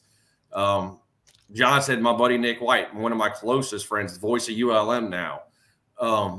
Thank you for recognizing him, John. But I was and I know, man, but we had kind of lost track of each other in college, and randomly, and I really to this day, I think I saw something online about Mintz playing in the World Series of Poker. Yeah, and I had reached out to him and thought that it would be a good guest, and we reconnected. And I brought him in for a segment, mixing it up with Mintz. Yeah. I think twice a week I do it on Mondays and Fridays, I think, preview and recap and stuff. We did it for 30 minutes. And then I got, I mean, as you know this, Carter, you listen to everybody. I wasn't really interested in leaving. I mean, I've established what I've done here, and this is home. I got an 11-year-old, and a wife's got a great job. But I had an offer to go Shreveport sports station, and they wanted me to, hey, look, it was struggling. Can you get it going? And I was like, look, I appreciate it. It's not really for me, but I got a dude for you. Good. And I called up Mincy because Mincy was just hanging out in Oxford, and he hadn't hosted a show. He's just, I said, Mincy, I'll help you through it. Like, you can do it. You can do it. One thing led to another, and I was like, this is your guy, and he did it. And it's funny. I tried to get him to do it my way. I said, here's how I do it. Well, my way didn't work for Mintz. He wanted me to come on his first show, and I gave him, look, here's your guest list, and then here's all your topics. He had run through every topic in 5 minutes. You don't want to do that. He called me up. His producer says, Mintz needs you now. So I kind of held his hand for the first hour of his show. Look, and then he figured out things his way. Right. He turned it into the gambling thing, and he turned it into the fantasy football hour, which I don't know a hell of a lot about. And he established that, and he created his own brand. And look, as luck will have it, now he's one of the rising stars at Barstool Sports. Yeah, that's what I tell everyone, because I get that question a lot. How do you do a YouTube channel? How do you do a radio show? Just make it uniquely you. Yeah, right? You got to be authentic. And every stand-up comedian, when I started doing stand-up, everyone kept saying the same thing. Just be you. And if you're good, you'll figure it out, right? And then, you do this for 17 years, and you've had a tower knocked over by a tornado, sponsors come and go. It's scary. People don't understand. Like, you have good relationships. Obviously, a lot of your sponsors. Luckily, I've gotten a lot of my sponsors back. But yeah, right. The COVID. Go ahead. I'm sorry, I didn't mean to cut you off. Yeah. No, but it's nerve-wracking, right? When you have to wait to see if people re-sign, and pandemic, and dude, it's 2020. I know it was bad for everybody. Awful. In the middle of a pandemic, our tower wasn't ruined. I mean, what didn't break? Our tower was destroyed. Completely fell over. And we're off the air. Now, luckily, and I think your audience is smart enough to know this, but we have a cluster of radio stations. Luckily, I was able to go down the line to another radio station that we had. But unfortunately, we went from a 50,000 watt station to a 25,000 watt station. And that might not mean a whole lot to a lot of people, but I think you can understand it's a lot less of a coverage area. On top of a pandemic where I get it, I didn't put any blame on advertisers. I mean, if you're a restaurant, and we've got a ton of restaurants, and you're not open or you're just doing takeout, well, there's no money to advertise. Right. So we went from, and I know it is semantics, but I mean, at 50,000 watts FM, like we are technically the largest all sports station in the state of Louisiana. Now there's WWL, there's other stations that are, but they cover news and other things. Like as far as all sports on FM, I mean, we're the biggest. We go from that to 25,000 watts. You're in the middle of a pandemic. And look, to tell you it got really, really rough. My show, and we're a family of radio stations, let's say 4 radio stations. My show on one station alone billed more money in 2019 in the month of April than our entire radio station did. Conglomerate in April of 2020. One show on one station, then 4 different, because I wasn't anything special. It's just because the pandemic. And if it wasn't for the PPP loan to kind of get us through it, wouldn't be here. Luckily, I have gotten almost all my advertisers back that I had before, and I've been very blessed that I have been on the air for so long that I've been able to retain most of them. Almost like once you're on, I've done a pretty good job of being able to keep them on. I've been very blessed in that aspect. It's one of my favorite shows to jump on. You know, it's what's really fascinating is, you know, you've covered the Saints, covered the Pelicans, cover LSU. But as far as North Louisiana is concerned, is it still LSU number 1 on your show? There's nothing more we could cover than the LSU coaching search like that in our state. Like even look, of anybody, I'm more passionate about the Saints than anything else. I've got a Super Bowl baby named Peyton, but LSU looking for a head coaching job or looking for a head coach is the biggest thing that we will cover if you cover sports in the state of Louisiana. By far the biggest thing. It is. And look, we're a local show, so we're going to cover Tech. We're going to cover ULM. We're going to cover Grambling. But could I do a show just in Northeast Louisiana, just on LSU, the SEC, the Saints, and the NFL? Absolutely. Yeah. That is most of what we talk about. Because that's what the listeners dictate what we talk about. If they want to talk about somebody else on the text line, more power to it. Like I said, it's a bunch of folks, you know, getting around talking sports. We're driven by calls and texts, but the things that get the most calls and texts is LSU, SEC, Saints, and NFL. I do want to get a Saints question in, please, and then we'll get back to LSU right quick. I want everyone in the comment section type Y for yes, type N for no. Should LSU pursue Sevyn Banks, the corner who just transferred from Ohio State? He just entered the transfer portal. I like Sevyn Banks, to be honest. I've seen him play a few times. Wears that number 7 uniform. Obviously, you wouldn't be able to wear that at LSU, but type Y for yes, type N for no for Sevyn Banks. Now, were you shocked that Sean Payton did what he did? You've obviously covered him really closely, and you know you care a lot about him. You named your child after him. Were you shocked that he did what he did? And where should the Saints go with their next head coach? I wasn't shocked when I got a text, it was just coincidence when I got it, that Amazon and Fox were going to throw quarterback money at him. Interesting. Broadcast. So once I got that, I was like, because here's the thing, Carter. How many times have we seen an offseason where there's been reports about Sean Payton going somewhere else? I mean, it's rinse, repeat. When I saw that starting to leak out this weekend, I paid zero attention to it. Because I said, there's nothing to it. This is just another off-season Sean Payton's leaving news. But once I got that news, I said, that they were going to throw serious money at him, I thought, man, there could be something. And the next day it happened. And look, he's not done. And I've always thought, I didn't know when he was going to leave the Saints, but I've always thought one day he would coach one other place, and it was Dallas, and I would hate it. But I think he's going to sit a year or two out. I hope he falls in love with broadcasting, but I feel like he will coach the Dallas Cowboys one day. Really? Yeah.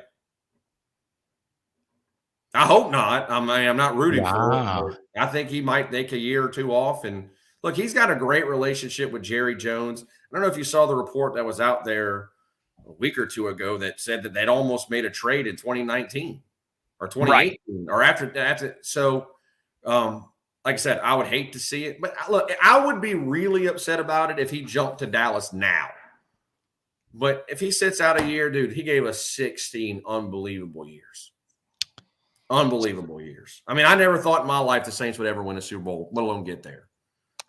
So normally we go pretty long with our guests, but I do want to be able to let you, hang out with your wife and kid. You got a 3-hour show tomorrow. A few rapid fire LSU questions for you. Brian Kelly reaches a college football playoff in 5 seasons. Yes or no? Yes. John Emery will be LSU's best running back next season. Yes or no? That's supposed to be rapid fire, right? Yeah. Well, If Emery's eligible, yes. I'll let you expound on that. Right. I like Kiner a lot. I'm intrigued by Amari.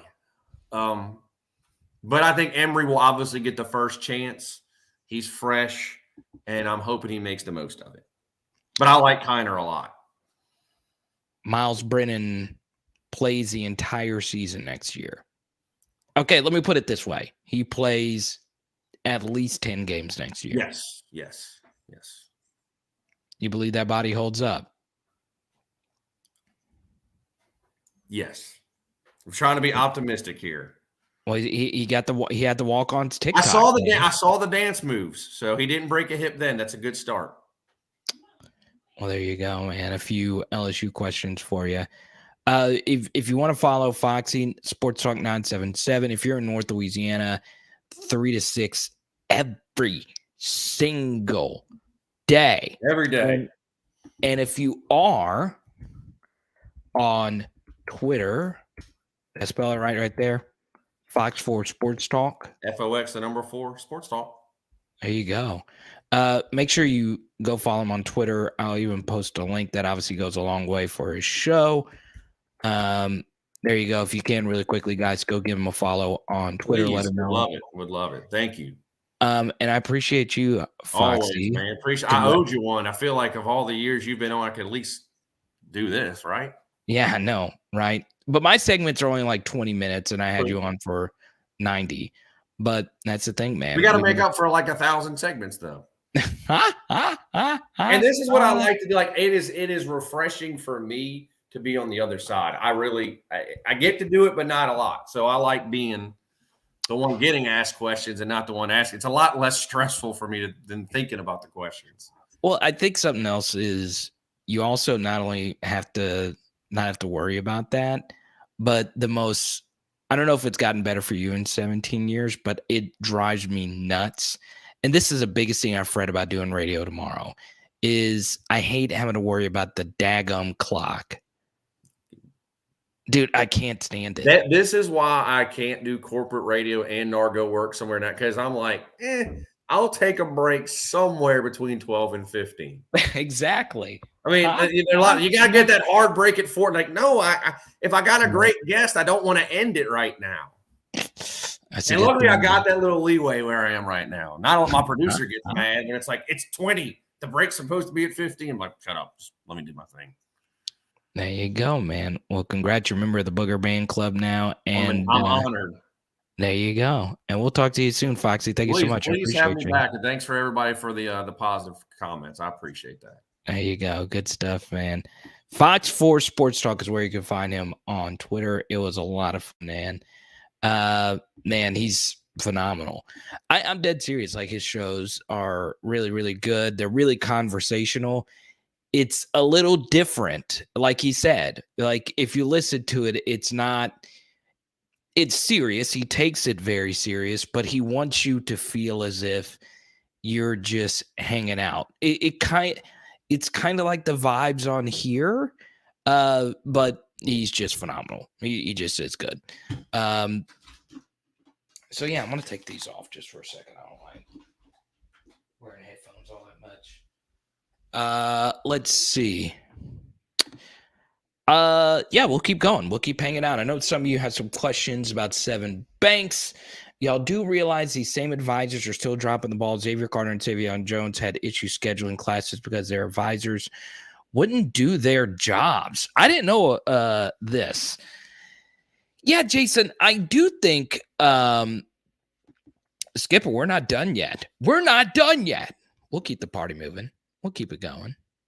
Hey, I appreciate you, Jesse. It's good stuff, man. And yes, I've gotten a few questions about this.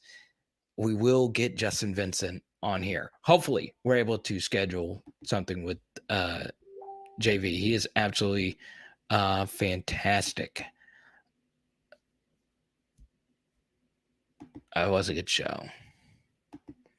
Look for Brian Harsin from Auburn to be fired in the next couple of weeks. Interesting. It's kind of weird to lose both your OC and DC, and neither one of them are leaving to do another head coaching job. So yeah, it is very interesting. Let's see. I don't think there's anything happening per se at Auburn. I do think, though, there's a lot that Brian Harsin has done in the past year that has rubbed people the wrong way. And I'll leave it at that. He's not the easiest person to work with. Skipper is a member of the T-shirt club. Once again, you can be a member of the T-shirt club. You can also be a member of the Booger Band Club as well. You know what's funny, Jason? I do think this is something to keep in mind, okay? And I do want you to really focus in on this as well. And not you in particular, but just everyone. I'm glad you brought this up because obviously at Notre Dame, academics were very, very, very important, right? And I do think Brian Kelly probably saw the academic distress we were in last year and was like, really?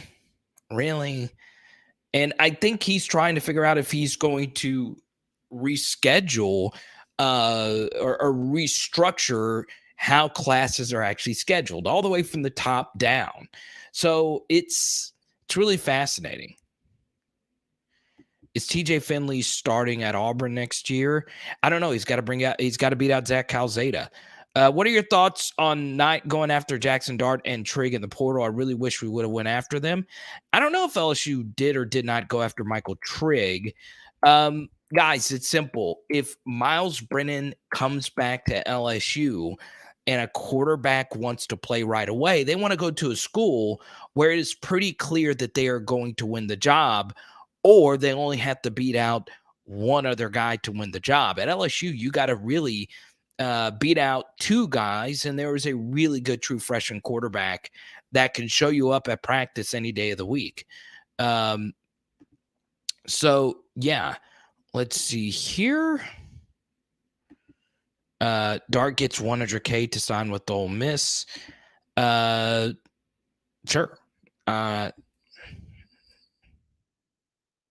I guess.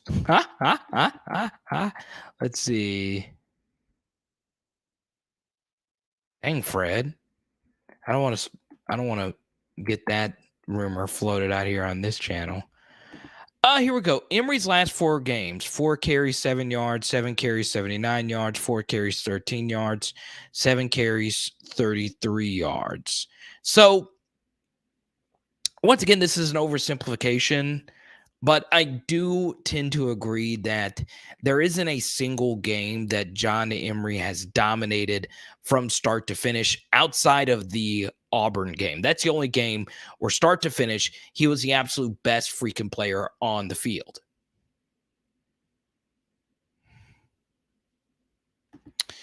Do you think A&M can win the West next year? No, Alabama's going to boat race everybody. It's going to be really hard to beat Bama next year. That's why I'm really happy that Georgia actually beat Bama this year, because this and this is as sad as, and I'm an LSU channel. I hate saying what I'm about to say, but that was Saban's worst team.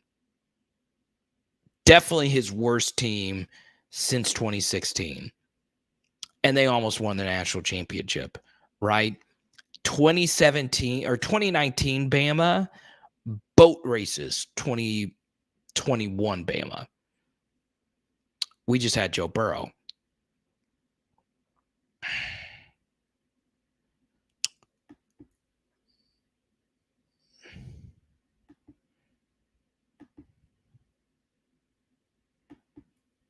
Let's see.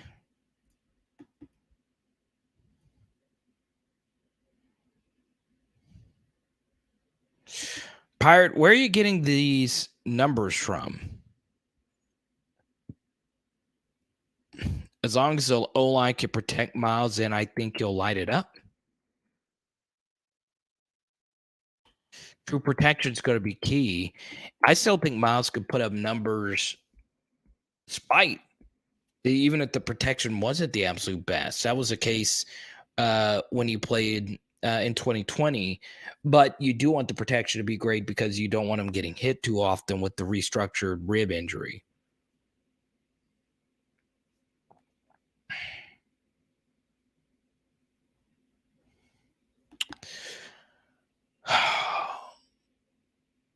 Bang. I think you meant to say Kane, or let me see.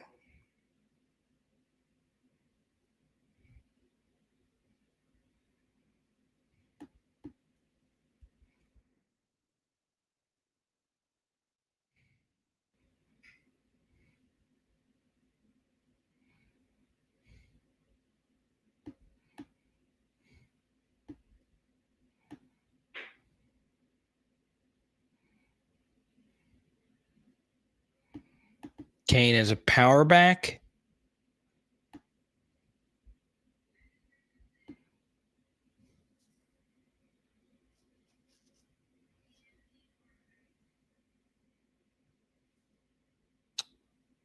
Dude, your mentality is so weak, bro. You have great players on this team, and that 38 scholarship is so overblown. LSU can beat Bama just like they could have put it off this year, but your mindset's awful. Okay, so let me ask you this. LSU definitely can beat Bama. And if they do, they very well could be in the running for the college football playoff. My concern is everybody else. It's not just LSU that's got to beat Bama. It's, let's just say you do beat Bama. Well, you better not lose more than one game, right? I just don't trust anyone else beating Bama, right? So it's not that. I'm just saying, can you actually get to the college football playoff this year with a brand new coach, a brand new roster? We'll see. LSU get one more one-on-ones this year, can't double everyone, and every receiver they have could take the top off a defense. Yeah, it's really true, right? Jack Besh had ridiculous broken tackle percentage, and I'll also say this. I think I want him to play basically the same role that he played last year, right? So yeah, I'm really excited about our wide receiver core. And if you get Kayshawn fully healthy, ready to go, Jack Besh, if he takes another step, you just cross your fingers and hope Malik and or Brian Thomas Jr. hits another gear, right? historically, most of the great LSU wide receivers hit that next step when they when they get into their sophomore year. It's normally year 2 you see the first huge leap an LSU wide receiver makes. So we shall see.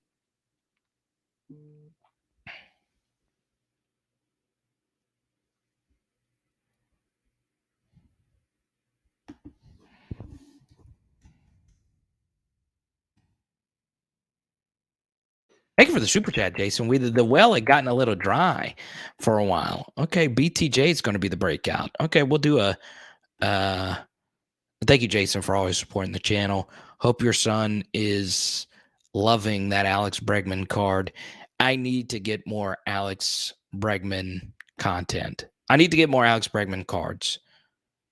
Right? So let me do this for my dear beloved Jason. Let's see.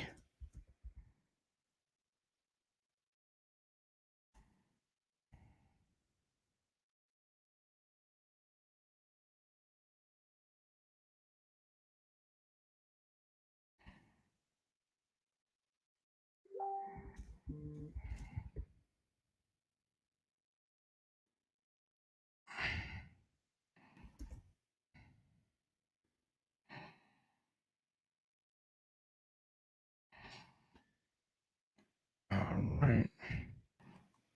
Sean Fox was excellent. That was him actually sending me a message thanking. He was really great. Can you believe it? We've had 4 awesome guests. They're just great. I'm very lucky. When you do media for a while and you have a dope channel and you got really cool people that watch your channel, they want to come on your channel, right? So we've had Jeremy Hill, Van Lathan, Blake at Are You Serious, and Sean freaking Fox. It's great. It was cool because this was our first like long time traditional radio host. We have very similar backgrounds. Obviously, Sean has been one of the best radio hosts I think of the country. I really do. Just caught my 2022 LSU season tickets. Good, Jason. That's the point. That's why I get all these LSU cards. By the way, I actually am glad you brought this up. So the next person that gets a PHL shirt, I am actually going to really bring the heat. I got 2 Joe Burrows that we're going to give out for this one, and I am giving out this Jamar Chase card with it as well. So the next person that joins the T-shirt club, you're getting all 3 of these cards amongst other LSU cards as a part of your T-shirt order. So good stuff.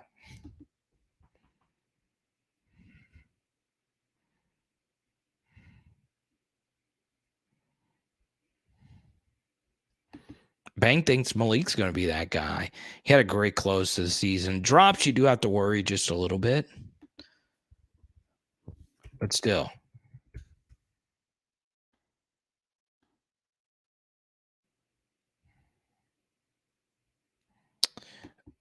Shirts are $40. It is a little bit more for 3X and 4X that are going to be coming in just a few days. We also, I think I just sold my last large. So I have medium and XL right now, but we have more getting printed. And they are coming in shortly. And Jason, my email. So when you're ready, just hit me up, my brother. And I'm going to hook you up with some goodies. Could be these 3 right here. Right there. But yeah, Venmo, Cash App, $40, you get it. Definitely Besh. What's up, Daryl?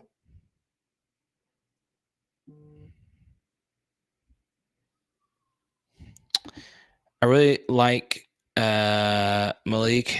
I believe if he didn't get hurt in high school, he would have been a higher ranked 4-star.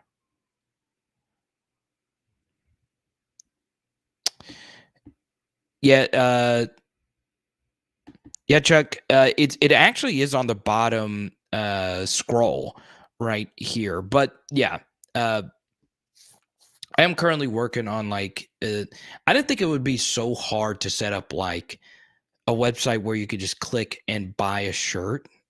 It's so hard to do that, and this has been like the best way to do it up to this point, especially considering I am shipping out the shirts. I ship the shirt out. I send a note thanking you for watching the channel, and obviously I want to share my LSU card collection with everybody.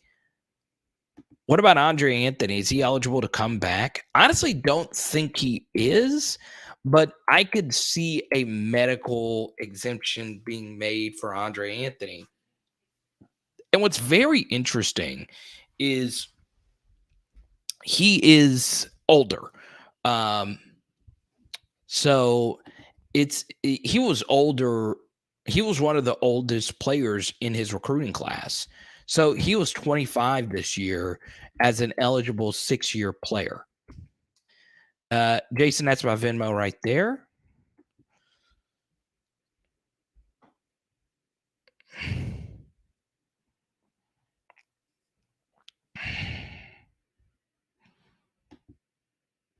On3 just posted about Brian Harson's future as well in question because of the staffer.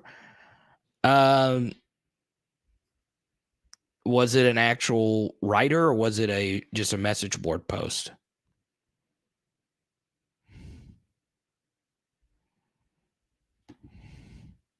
I'm starting to not to trust the thing with Deion Smith because if you were back, you would be back. He hasn't taken his name out of the portal, and with Lane getting Dart, I think they have to convince him to come.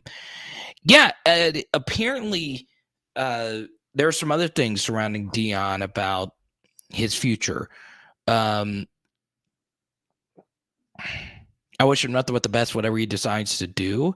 He is obviously ridiculously talented as well, right? And you can make a case his ceiling is higher than any of them.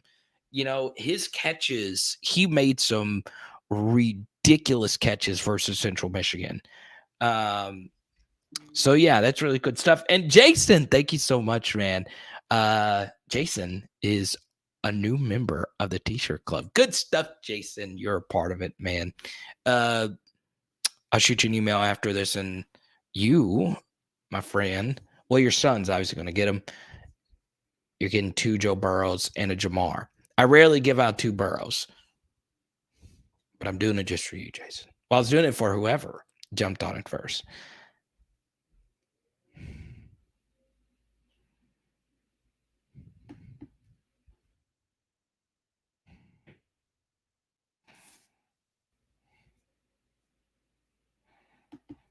Yeah, well, I did see this. So I'm a big Tyron guy. I do think he's going to be the head coach at LSU after Brian Kelly. Mark it down now. You know, I wish you would have brought this up earlier, Bang Hammers. I would have asked Sean because he actually knows more about Louisiana Tech than I do. Obviously, it would have been nice to ask him about Devonta Lee. I hate it for Devonta Lee. It's one of those weird situations where you can be a ridiculously dominant high school player, get rated at a 4-star, and once you get to the Division I level, it's just so hard. Like everybody's as fast and as strong as you, and then when you're at LSU, it's just so hard to even see the field. And I think that's part of it, right? I think he's going to go to Louisiana Tech, and I think he's going to catch like 25 or 30 passes and have a really good close to his career. Oh, Jason, thank you for supporting the channel. Appreciate you, my friend.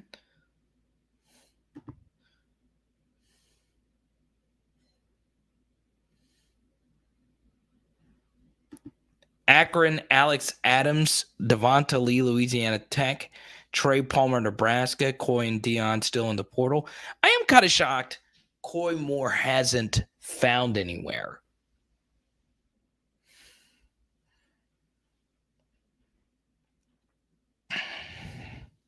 I think Coy the same thing. I think he could go somewhere, catch 25, 30 passes next year.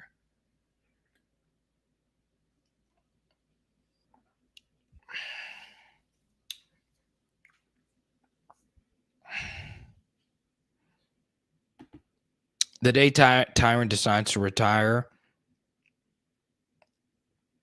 you offer him a spot on the staff the same day. I'll say this. I agree with that. And obviously, that would be really cool. But at the same time, I do think it's better if you've played a long career to just take a break, go make a few million broadcasting. Tyron's going to get every broadcasting deal out there. But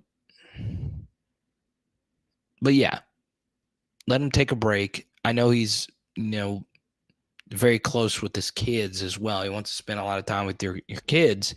And you can't really do that if you're coaching in college. And this is something I think it's very critical. And I should have brought this up once again with Sean, right? He's done a really good job covering high school football. And we should have chatted more about this, right? So I've done the high school play-by-play thing, and I did it for 5 years. My first 3 years, I was the color commentator, and my last 2 years, I was the play-by-play guy. And there were about 5 games where I called high school games on my own, and I would just set up and just call the game. So what was very interesting about that is I did that after college, and you see how different coaching is at both levels. The difference, though, between high school and college, or the similarity between high school and college, is how much time you are away from your family. And, a lot of players know that. So, as far as like jumping right into coaching, that's why you see so many really famous players, number one, don't turn out to be great coaches because they're already rich and, they've given so much to the game already and they know how much of a grind it is. And the second thing is, it just takes up so much time. It really does.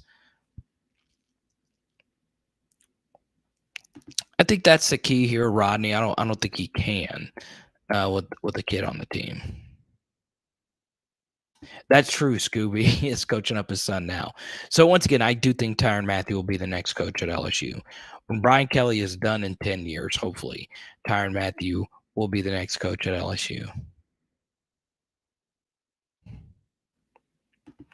Clay's going to have a hard time getting somewhere. He didn't show elite speed and his hands were questionable. Yeah, he could have some drops issues. Obviously great work ethic, great teammate. You also saw him on the sideline dapping up Garrett Nussmeier, and I'm just really shocked he hadn't found anywhere.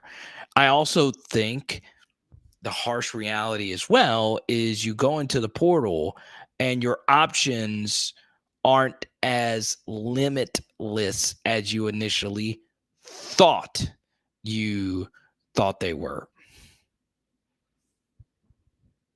Kelly with 5 championships in 10 years. Tyrann will definitely have the grind. Yeah, I think so too. I just think he's going to want to take some time off when his career is over.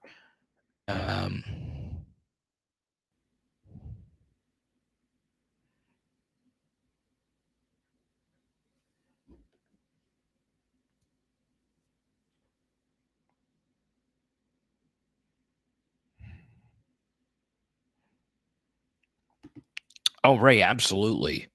Absolutely.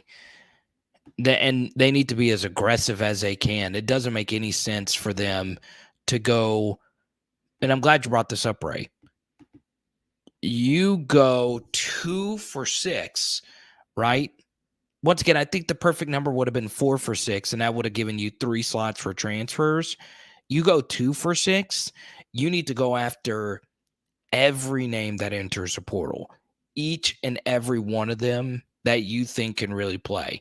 So Sevyn Banks is one of those guys. The Ohio State defensive back that just entered the portal, right?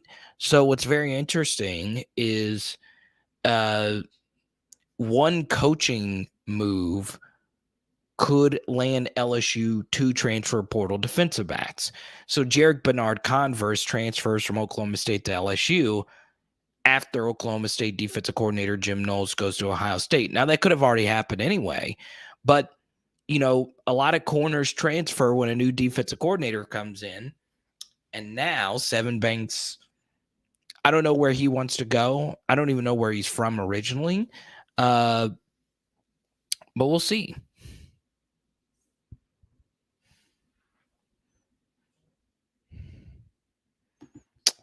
And that's true. Tyron would land every single recruit ever. Something else, as far as Tyrann Mathieu is concerned, one thing that really helped his stardom, right? And this is what really attracted me to him as well, is he was in the perfect place at the perfect time because YouTube started kind of becoming a thing. And there's never been a more YouTubeable, if that even is a word, SEC defensive player than Tyrann Mathieu. You could make the case Jadeveon Clowney and a few others, but really Tyrann Mathieu, he was different. He was different.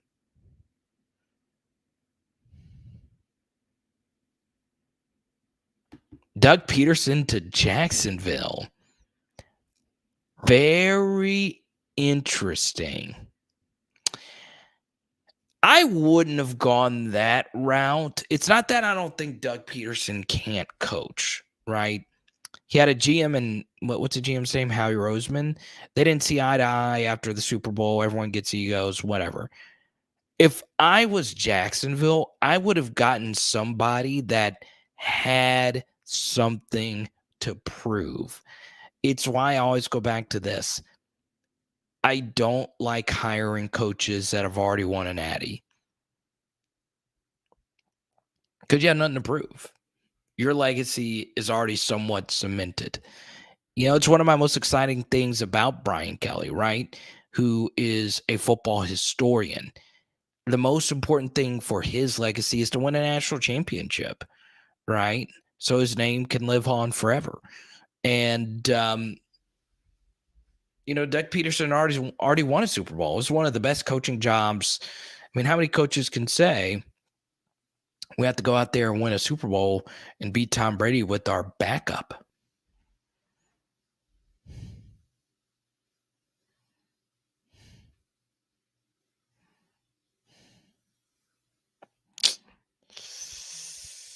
Jesse says, what hire did you like better, Carter, OC or DC?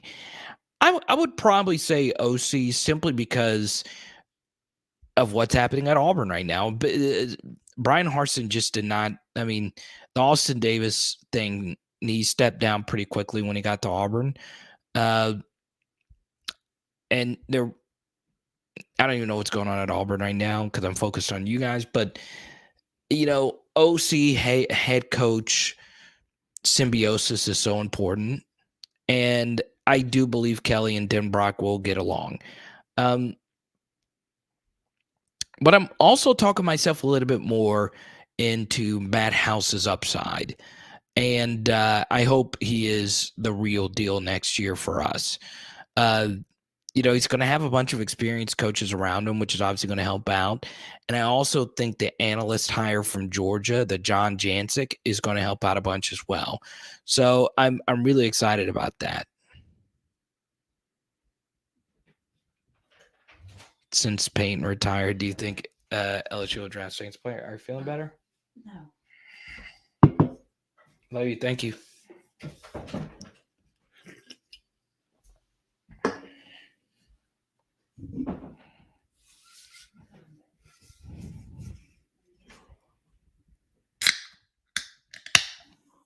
Look at that. Just hanging out. Cheers to you guys.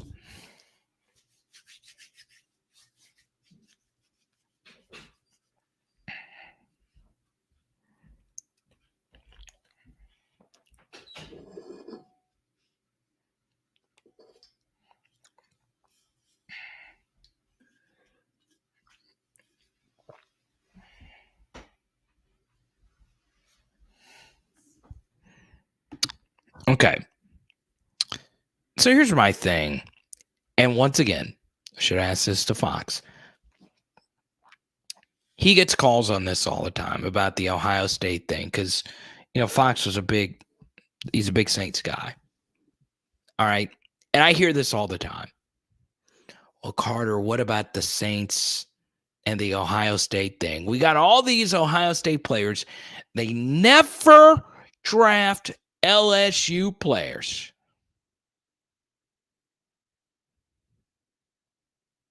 Really?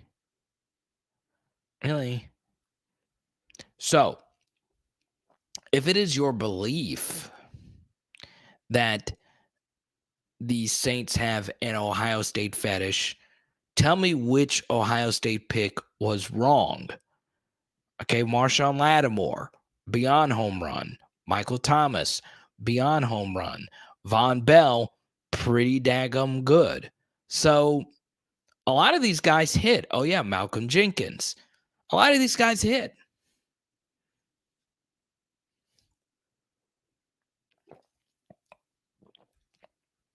When you get to the NFL, I don't care where you're from, right?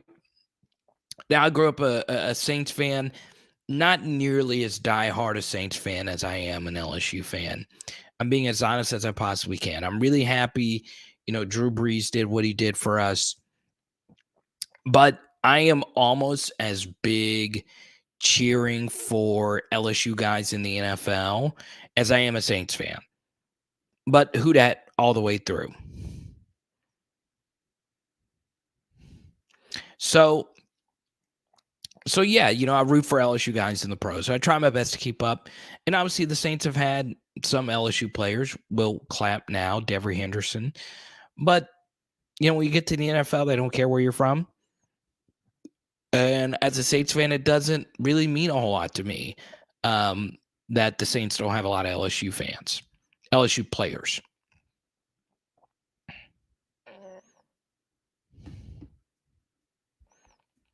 Oh, yeah, Quan Alexander, right?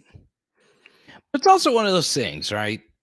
Quan Alexander went from the Bucs to the 49ers to the Saints. It's so interesting.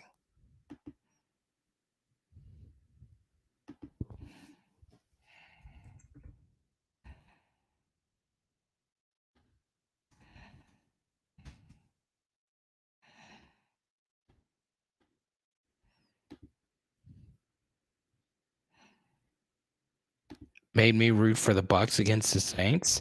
So Devin White, Leonard Fournette. Who could forget the greatest LSU Tiger of them all for the Buccaneers? Devin White, Leonard Fournette, and the best LSU Tiger of them all.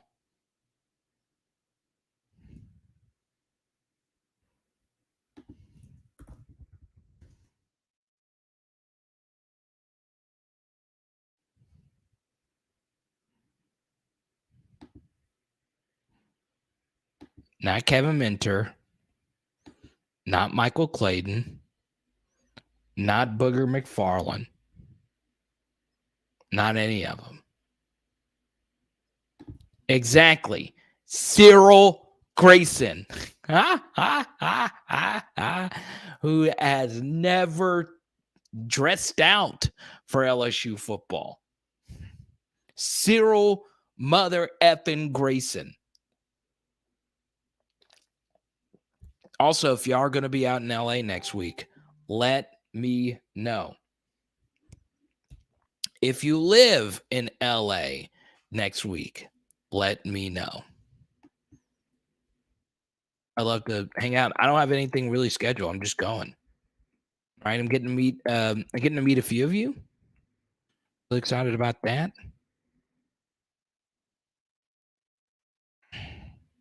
It really is insane. LSU produces such great players that even the guys that don't even play football at LSU are good in the NFL.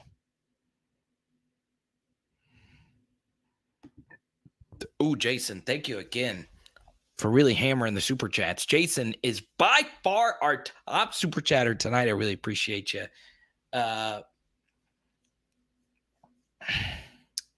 Settle the debate. Dim Brock won't run majority 12-13 personnel with LSU's weapons. Okay, settle the debate. Dim Brock won't run majority. Oh.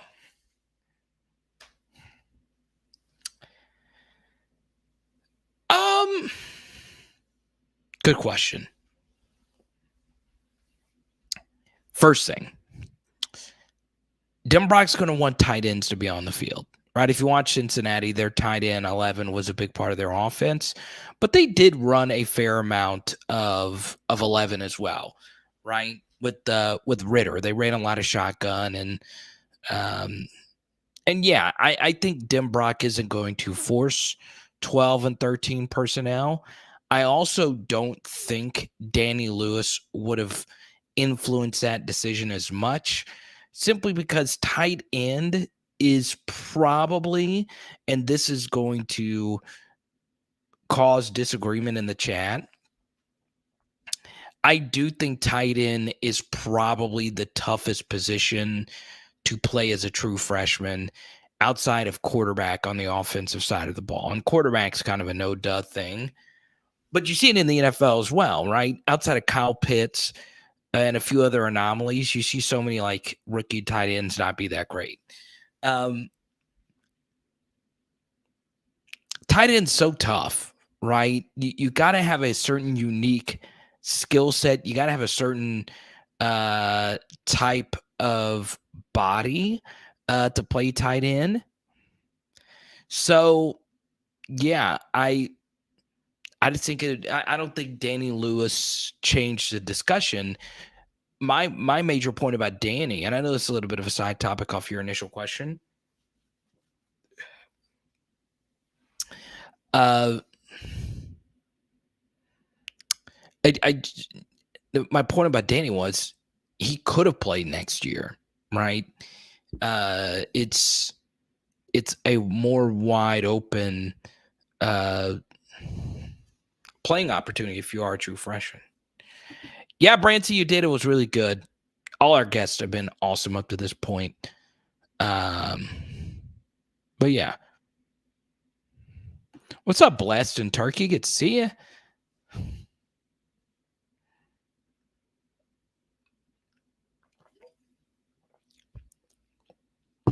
But yeah. So we have hit the 2-hour mark. Blessed just joined us. I agree, depending on the scheme. So, if you want to keep this live stream moving, once again, I'm so happy being where we are right now. Feel free to super chat, and we'll keep this thing going. But in the next 5 or so minutes, I'll answer as many questions. It doesn't have to be LSU related. Answer as many questions as I possibly can. You just moved to Germany. Your life is crazy. Send me some photos. Besh, Cole Taylor, Mason Taylor works for me. Yeah, fingers crossed on Cole Taylor making the year 3 jump. It's going to be hard, man. His film is not where we would like it to be at this point. Mason Taylor's very interesting, right? Obviously, football genetics are there. Obviously, his most famous relative is Joy Taylor, not Jason Taylor. I'm serious about that. I really am serious. Like, Joy Taylor is like always starting a firestorm on Twitter. But still, Jason Taylor, Miami Dolphins legend. Jack Mashburn as well.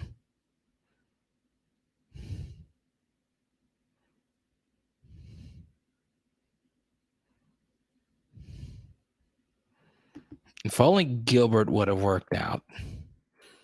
Shoulda, coulda, woulda, right? I also think what happened at Georgia might humble Eric Gilbert. Hey, you could be the best tight end on the planet, but you're not necessary to win a championship. No one player is necessary to win a championship, right? You've really got to mentally put in the work.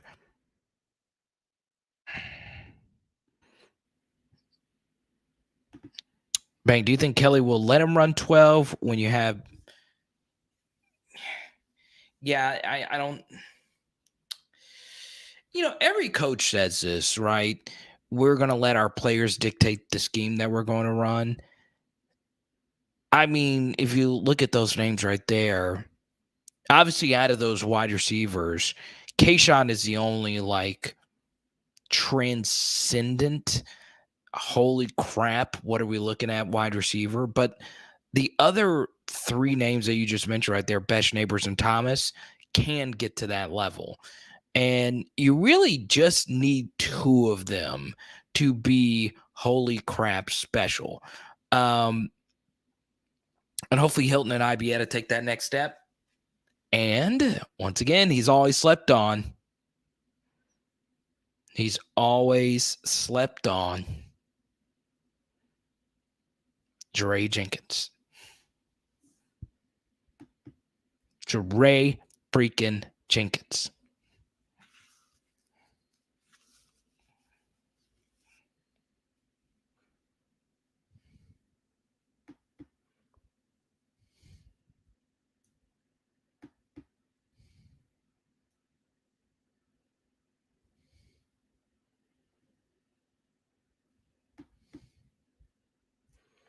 Sip, congrats. You've been hiding on me since your big announcement on here about a week ago. Congrats, man.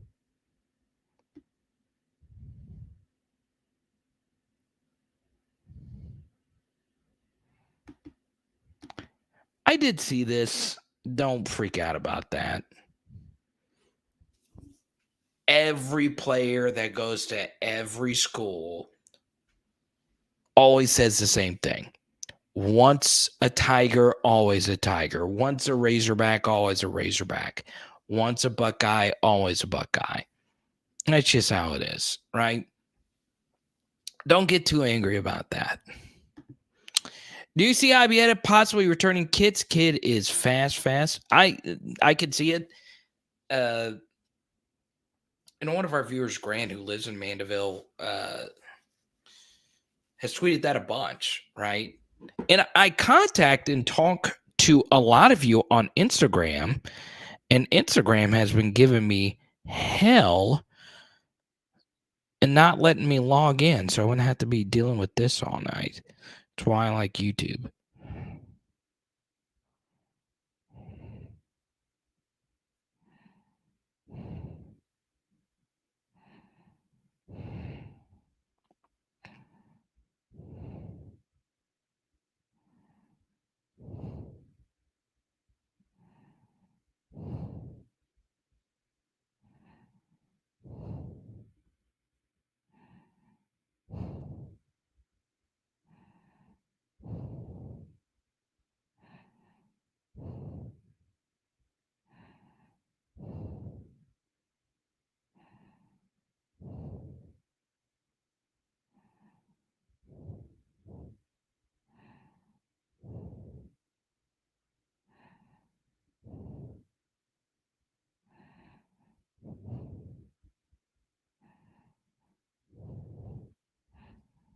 Let's see here.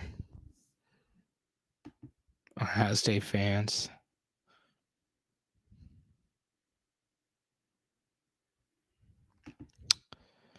Branson, let's see how the portal plays out, but I'm going to go ahead and say yes to make everybody feel great.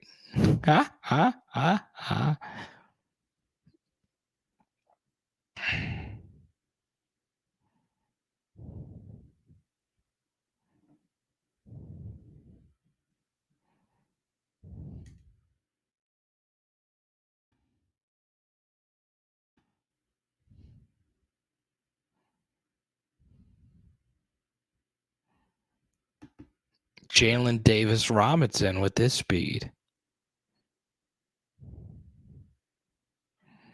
I still can't believe Doug Peterson.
think there's some truth to this.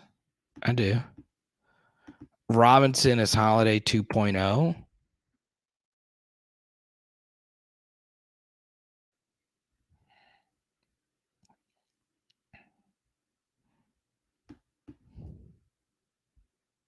Do you know how fast you have to be trending Holiday? You know how fast? I'm still reading this Doug Peterson thing. So Doug Peterson...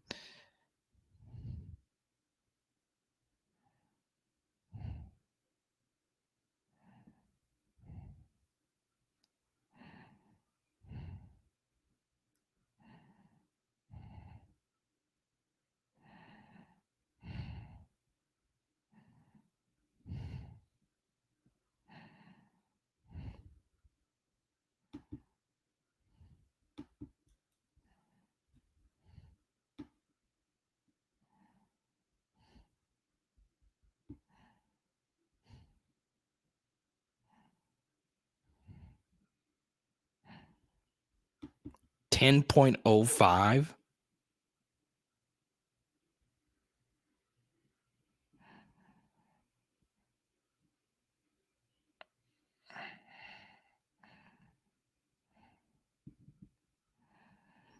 $10.05?